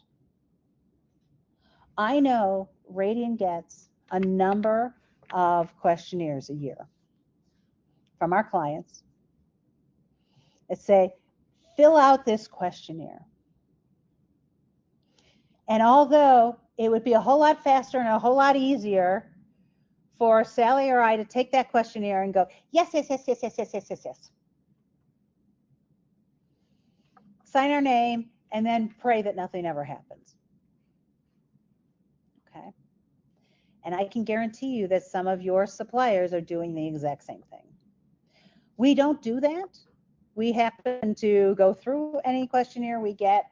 We go through every contract we get as to how we have to, and we identify what we have to do to accomplish that third-party risk management. But this is one of your biggest areas of risk in your organization. Third party. And here, shadow IT, Sally's favorite, shadow IT. And shadow anything is becoming bigger and bigger in organizations. We have one client who they are in the AI space, but their biggest issue is they can't control the people in their company. And when risk gets implemented into their organization, it's because of shadow IT. Because Susie over here said, oh, this is a really cool application. I'm just going to bring it into the organization because I know it'll make my job easier. Has that ever happened to either of you? All the time. Okay, that's shadow IT because you don't have control of that as the IT person in the organization.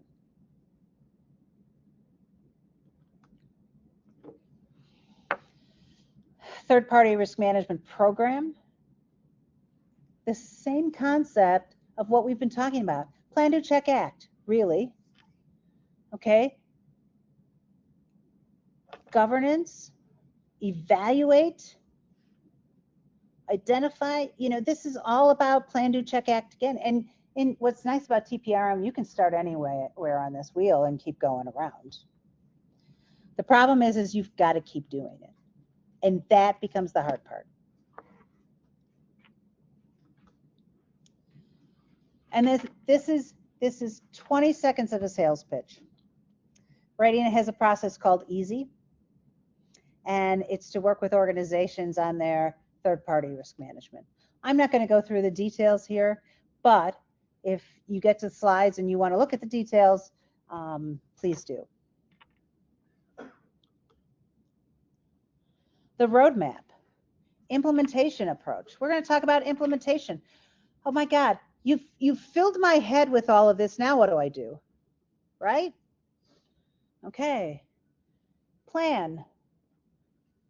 Identify what standard and what framework you need to do.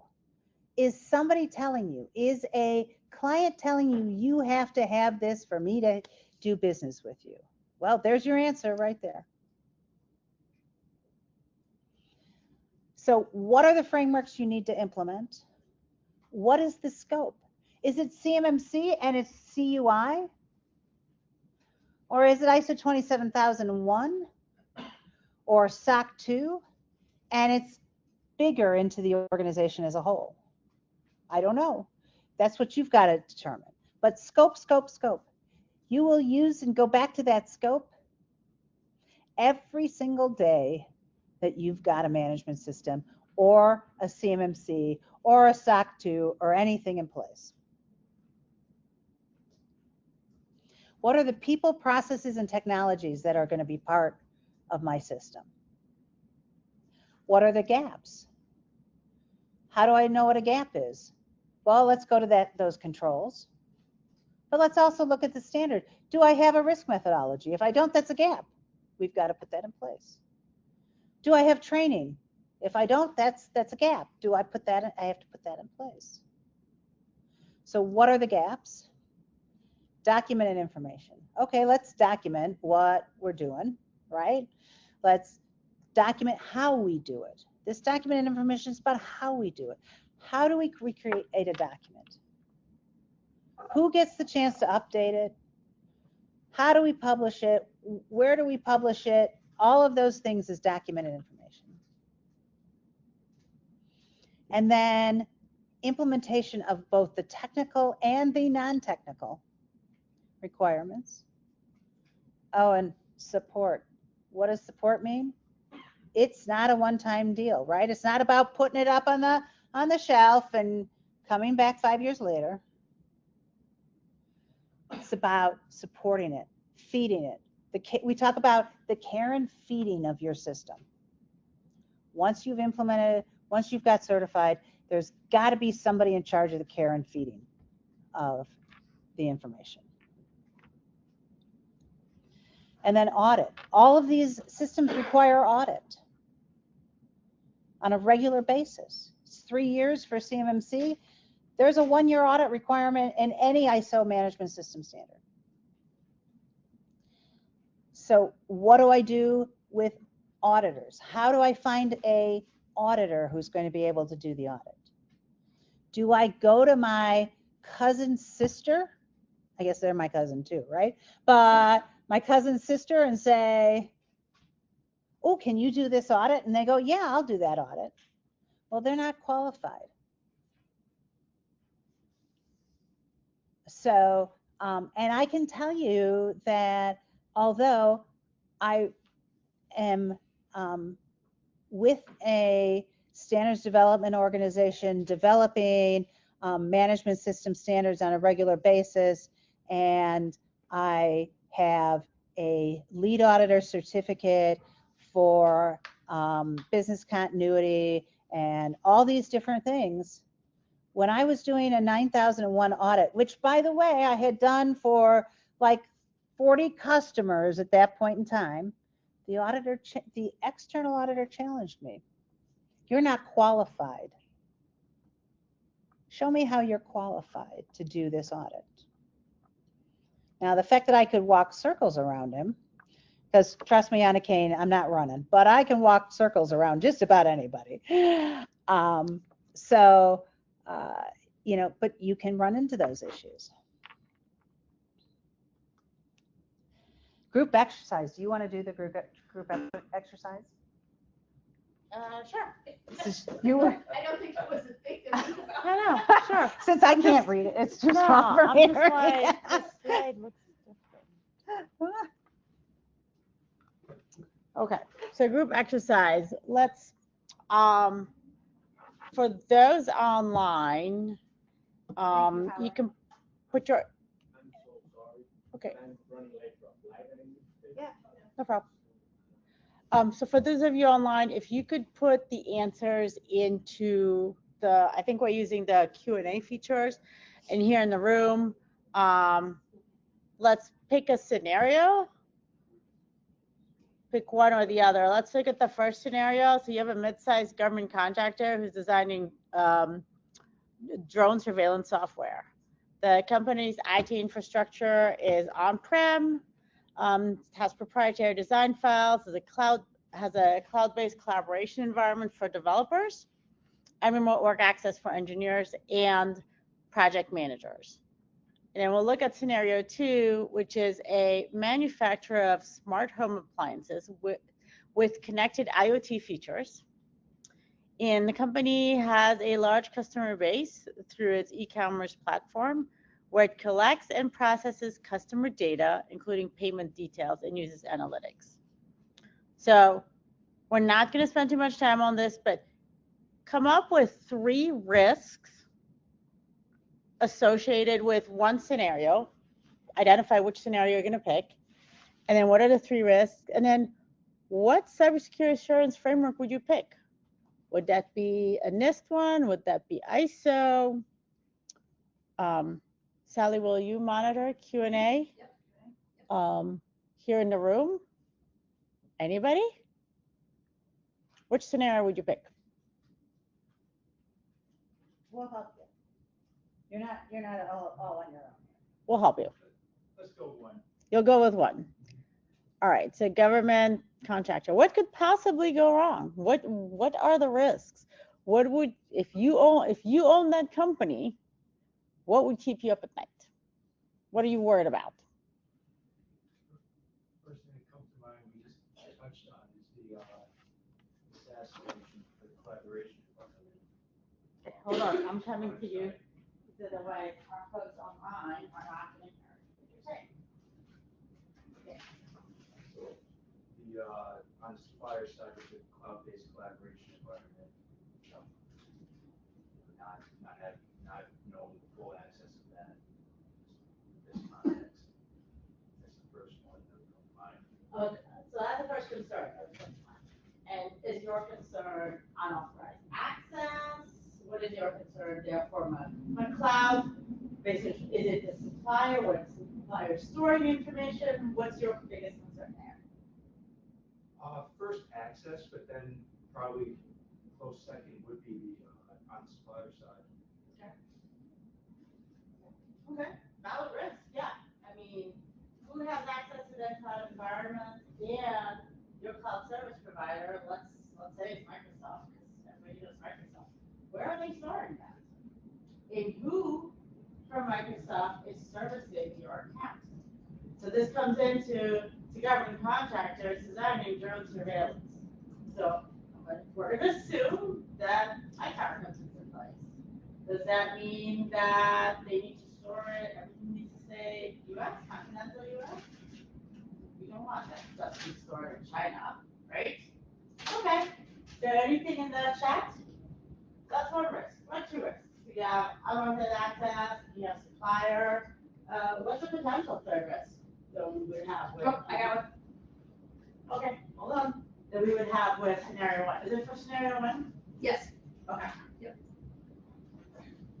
So, all right, so we have unauthorized remote access via credential theft.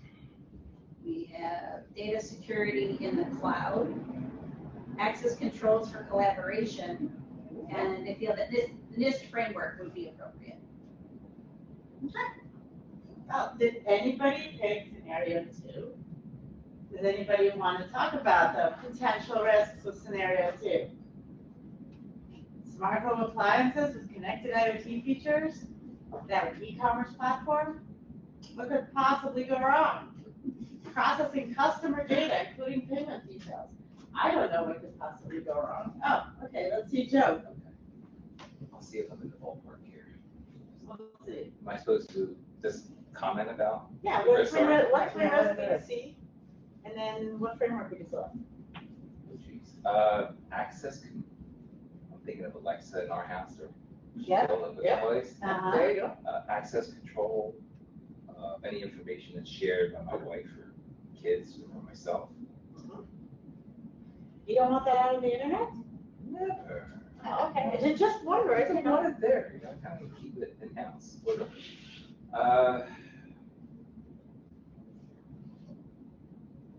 Sharing information, any information I share, whether for home or for work, email-wise, right? There's a lot of PII information that's being shared. I want to make sure that's secure, making sure I have a secure, making sure that even though we don't have a risk register at home, but thinking about the risks that we're taking to be more accountable as a family, right? Not so much as a family, but I have to apply the scenario to it. So manufacture small home appliances with connected IoT.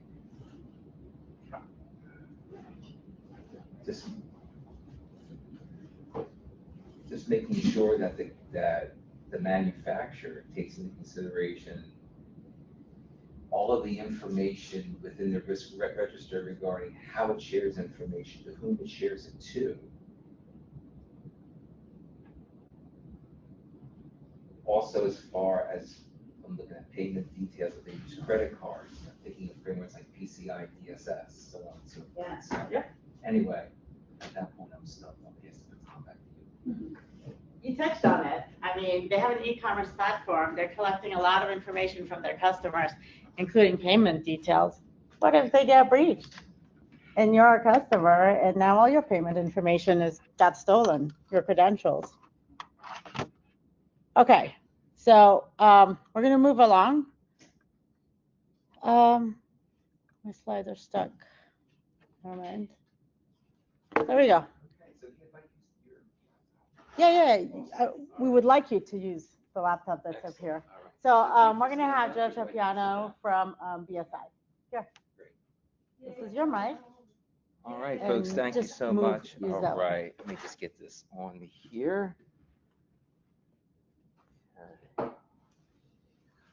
All right, folks, thank you so much. It's great to be here today. Again, my name is Joe Tropiano. I'm the North American Eastern Assurance Sales Team Lead at BSI. So I'd like to thank Sally, Lisa, and Tanya for having me here today, as it's great to be a part of this wonderful event. So today we've gone through a lot. We've learned a lot about all these different wonderful frameworks that we walk through this 37,000-foot view, and it really provides us with a lot of awareness as to how, what we need to protect and the many different ways that we can protect our data with all the different applicable frameworks. But today, what I would like to kind of go over with everyone, just at a high level, is I'd like to share with you kind of like the time frame, the journey, right? So obviously it includes certification, but really the big piece of it is building your management system, right? And having an awareness as to where you are at time zero. So we're going to kind of walk through that real quick because I realize I'm on a tight clock here. Also, I'm going to share some information regarding what a CB is. People think, okay, a CB. Well, this CB, this certification body is just like any other. That's not the case. So we're going to walk through that real quickly through accredited, non-accredited. And again, I want to keep this 37,000 feet just to kind of share a bit of awareness. And last but not least, we're going to walk through the benefits of ISO certification, right? So why should we go through all this time and investment? So over the next 5 to 7 minutes, this is the information that I would like to share with you today. Okay, let's go to the next. All right, I did something. Let me see. All right. So the time frame, right? You're in the beginning for whatever reason as an organization, you might say to yourself, whether it's by choice, proactive, you want to be better, or you have a customer or other stakeholders basically share with you, we really want you to pursue ISO 27001. We want you to pursue that because we want you to see if your organization has a framework in place from an information security management system perspective.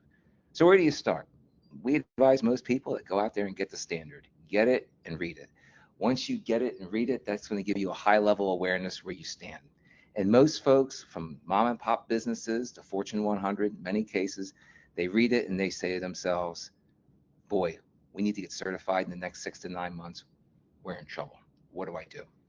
So that's when you reach out and you work with wonderful people like Sally and Lisa from Radian, right? So you work with a really good consultant. You can either work with a consultant or self-implement.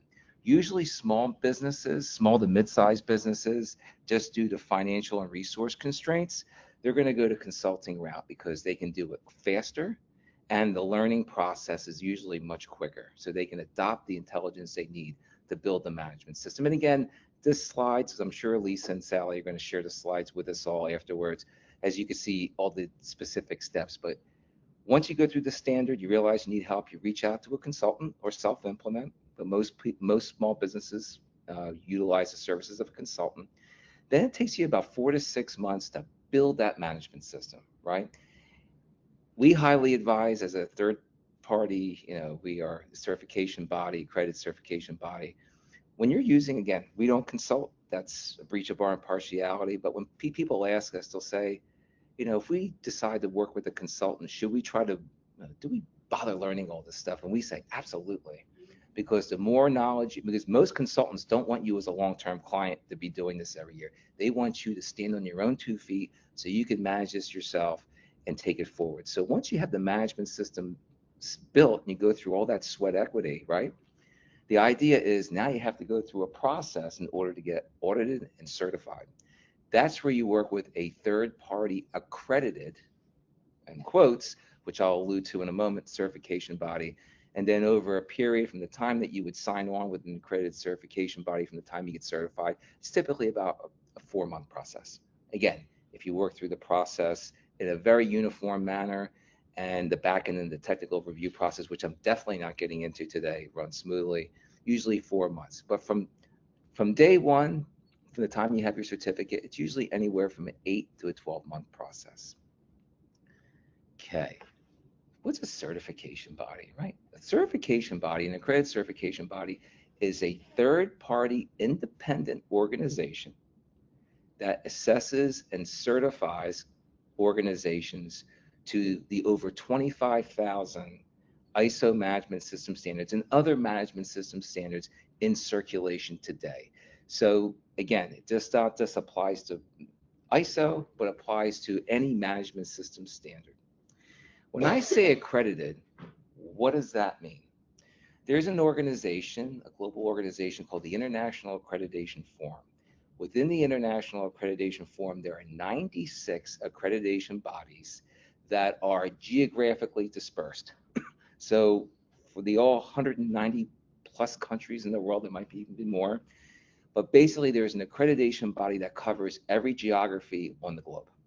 So the idea here with this is the accreditation bodies, what they do is for every certification body who is accredited to ISO 17021-1 is the conformity assessment policies and procedures that accredited certification bodies such as NQA, such as BSI, in order to obtain and maintain our accreditation, we need to conduct and successfully complete for each standard that we're accredited to out of the hundreds of standards that we audit and certify, we need to ensure that we are in compliance on an annual basis to ISO 17021-1.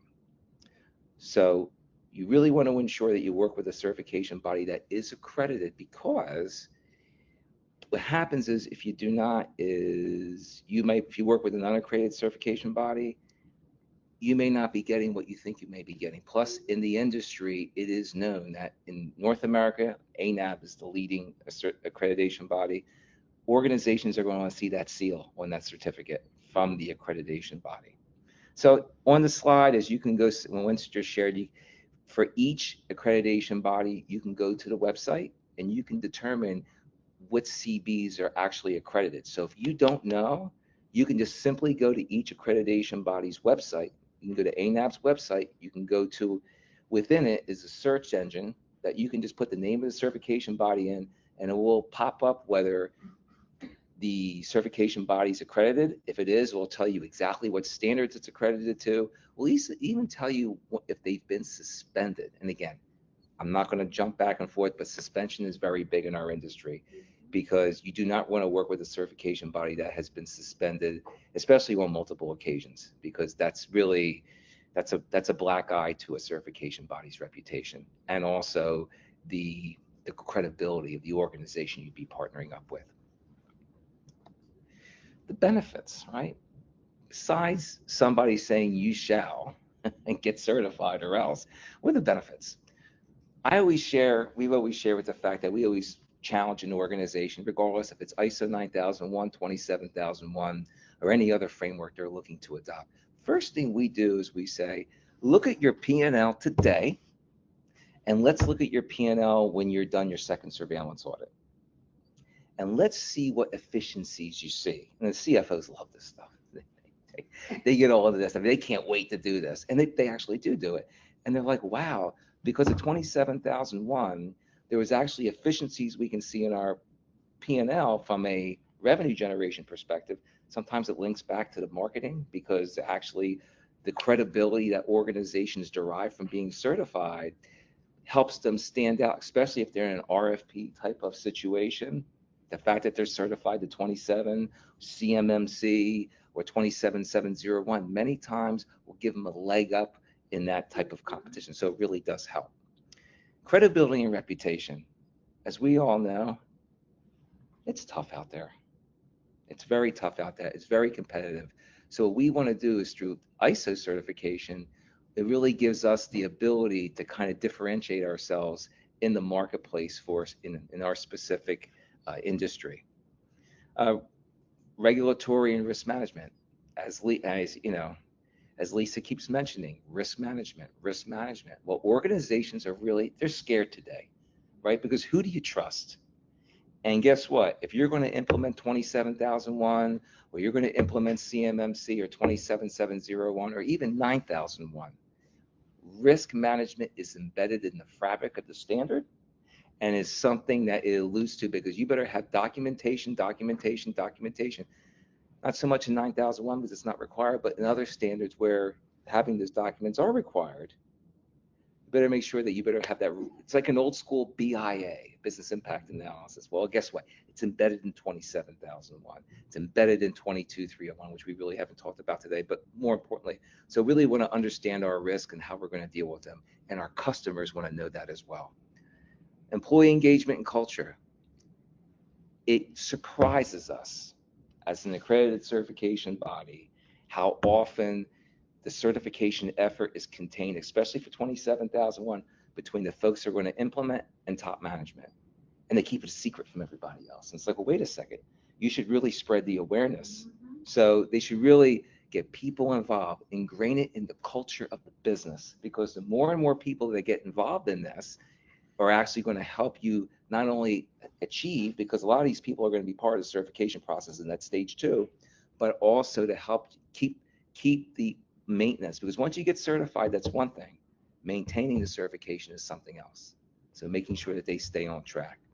And as Sally and Lisa and Tanya have been talking about all day today, what is this all about?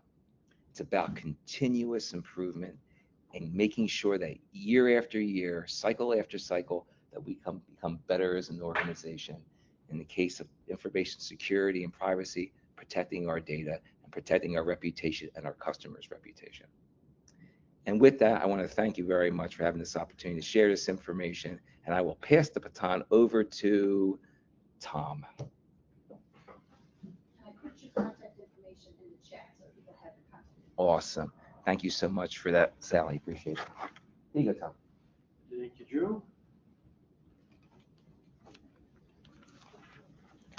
Okay, I'm Tom Bristow.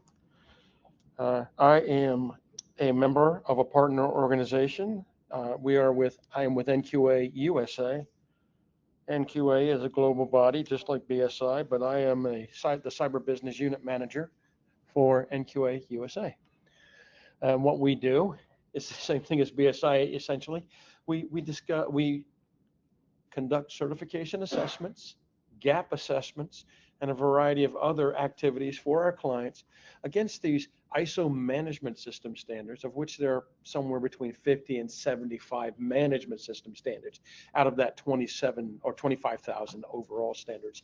And we provide those certification services to our clients, along with, let's say, CMMC and other, let's say, regulatory type frameworks as well. So let me just move to that slide. What we want to talk about today is how do these standards actually relate to each other? We're going to do this in a very quick fashion, keep it high level. But how do they relate to each other? Because they really do. And there oftentimes is the question, which standard do I choose? Well, sometimes it's not just one. And that's what we need to make certain people understand. So we want to understand what the key strengths are amongst these various standards. And we're going to key on two specific ones. I might allude to some others, but we're going to key on 27001 and NIST 800-171. And why is that? Because a lot of individuals in this area, in the DC metro area, are contractors to the federal government, specifically the Department of Defense, or call it the Department of War. And there is a new certification requirement in that space called the Cybersecurity Maturity Model Certification. So that relates specifically to NIST 800-171. Let's talk about how these two relate to each other. Why are they important? Because they each have a series of, let's call them practices and objectives in the 171, and let's call them controls in the 27001, okay? That means the same thing. It's synonymous. And when you think about NIST 800-171 and its practices and its objectives, those are in one document. And in 27001, they are in two documents. The 27001 and the 27002 used to be called the Code of Practice. They kind of took the words off, but that's what it is. It's the Code of Practice. What should I be doing? So those two standards provide like controls. They're complementary. Some of those controls, while worded differently, are expected to mean the same thing. Access control, an access control policy, a password management methodology, a configuration management process and procedure, and so on, right? Maintenance of equipment that is in scope of certification, and so on. So we adopt these frameworks. So we address these evolving threats with these frameworks, right? These are static frameworks. As you know, they change in version, but they're static frameworks. And therefore, technology tries to exceed that current framework. In the 27001 new version that came out in 2022, there is a specific requirement, 5.7, for identifying threat intelligence based upon information from industry experts, your own analysis, your own scanning, etc., right? So these various standards have specific requirements to identify evolving threats and to stay ahead of those. Keep that security as finite as you can. And then regulatory compliance. Does anyone really, online or in the room, know the difference between statutory and regulatory compliance? Tell them. Statutory compliance is legislation, okay? So legislation might be the Privacy Act of 1974, or something akin to that. Regulatory compliance is HIPAA. The Department of Health and Human Services manages the regulatory expectations for HIPAA. They produced that act as a regulatory output of the agency. So how does it become required to you as an organization? As a contractual obligation if you are, let's say, within one of those provider environments where HIPAA applies to you. So regulatory is by an agency, statutory is by a legislative body. Okay, those are the differences. So they're two pieces of the same puzzle, and they fit together very nicely. CMMC definitely has a straightforward compliance focus. ISO 27001 is a complementary mechanism. It is a conformance focus. You conform to this standard. You do not comply with this standard. Why? Because it's not obligatory by law, but it becomes obligatory if your customer puts it in a contractual requirement and you say you'll meet it. It is now a contractual requirement. It is a conformance expectation. You conform to that standard. You comply to NIST 800-171 for CMMC. CMMC is a certification program. It is not a standard. So the 171, the NIST 800-171 is the standard. What's really great is that ISO 27001 and NIST 800-171 have, again, compatible requirements. Use that word instead of control or practice. The requirement is that I will have an access control policy or an access control mechanism. I will address least privilege. I will do this. I will do that. And they map very nicely. There is mapping in the NIST SP 800-171 to ISO 27001's 2013 version and Appendix D. There is mapping from the 27001-13 version to the 22 version. And therefore, you can follow the mapping from NIST 800-171 to 27001-2013, and so on to the 2022 version. Long story short, they map nicely, they fit each other. So where do they vary? 27001 has that wonderful component of a management system. That's how you keep pace with all of the policies, processes, and procedures that are incorporated when you start implementing security practices relative to, let's say, 171. It does not require a management system. So why can they cohabitate so well? Because that management system can be used to manage all of the program. And you can, let's say, delegate different aspects of the program to different members of the organization. You can outsource some of those as well with the appropriate controls on the outsourcing. Follow that to the fact that 171 is more constraining in many ways. ISO 27001 gives you some shoulds. Everything in NIST 800-171 within the CMMC program perspective is obligatory. You will do this, okay? So consider that a shall. It doesn't read, it is contractually expected because you will have a DOD or a DOW contract. So why do we recommend them together? Because scope matters. I might have controlled, unclassified information on one subset of my network, a subnet, a simple outsourced enclave, or something of that nature. But then I might have contracts with other federal organizations, agencies, if you will, and therefore I want them to know that I'm 27001 certified. I've heard many contractors that support the federal space stipulate, hey, if I'm going to implement CMMC, I don't need 27001 anymore. I can't disagree more. You can use both, and the same control that you implement from a technical perspective may actually address both. So map one control to both of these standards, the 171 and the 27001, and maintain that in what we'll call a statement of applicability, which is a 27001 term. And you are using both, and you can address both, and therefore you don't limit your market space to DoD or outside of DoD. So they fit really well together that way. Organizational scope matters. What data do I protect, for whom, in what fashion, and in why? So again, an ISMS 27001 has a risk-based approach. Do I need this control?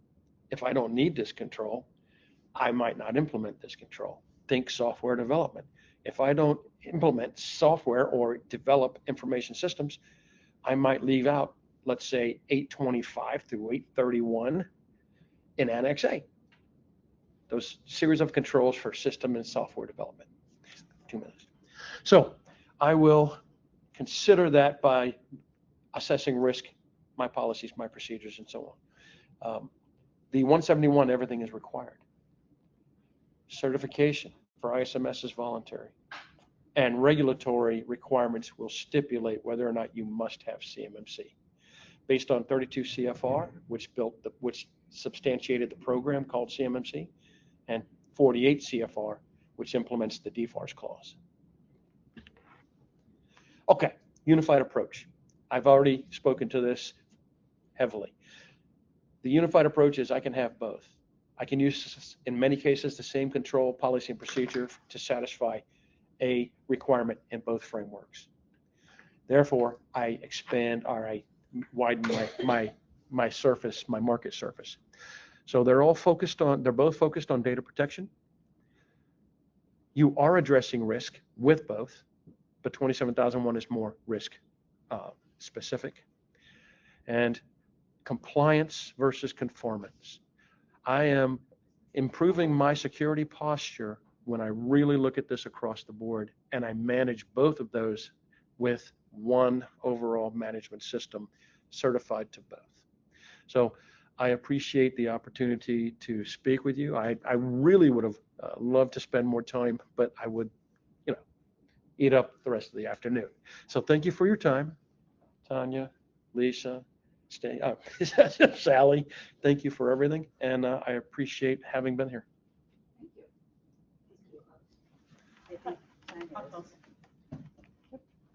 Thank you. Yeah, but before you close. Yeah. Our pre-close. Our pre-close before you close. Thanks so much, Joe. Thanks so much, Tom. All of this that we talked about this afternoon really comes down to why. Why do we talk about this? So you can build a cybersecurity culture, right? Part of building that culture is implementing, monitoring, and continual improvement. You don't build it to put it on the shelf. You build it to watch it and continually improve it. What does that consist of? You see that word leadership at the top? You can't do this without involving leadership. Leadership has to have buy-in to it. You have to train. There's awareness and training for your people. You can do phishing simulations. There's risk, again, coming back to one of our favorite words of the day, risk assessments, within the context of your company. And understanding that security is actually everyone's responsibility at different levels. We're going to skip the exercise because we're a little bit short on time. So your key takeaways from today. Security is everyone's responsibility. Starts with leadership. Frameworks can work together. You just have to select which one is applicable or which ones are applicable to the organization. Scope. Scope matters. Is it small scope? Is it the entire organization? Be proactive.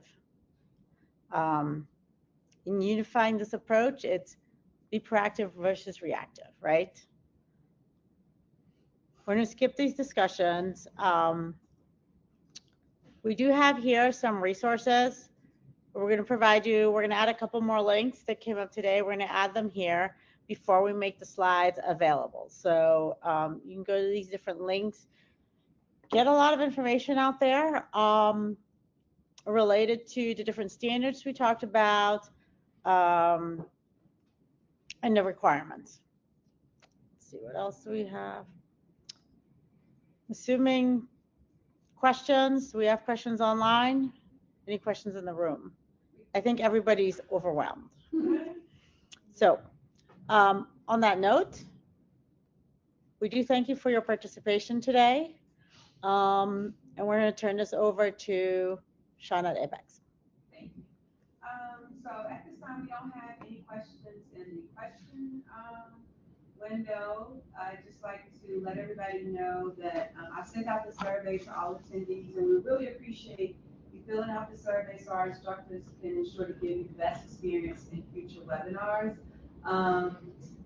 The next training event with Sally, Tanya, and Lisa of Radiant Compliance is scheduled for February the 11th, 2026. This is an in-person only event, and the title is Identifying and Managing Third-Party Risks to Maintain Contract Compliance, and it will be in Fairfax. So you can register on the East Center. We hope to see you there.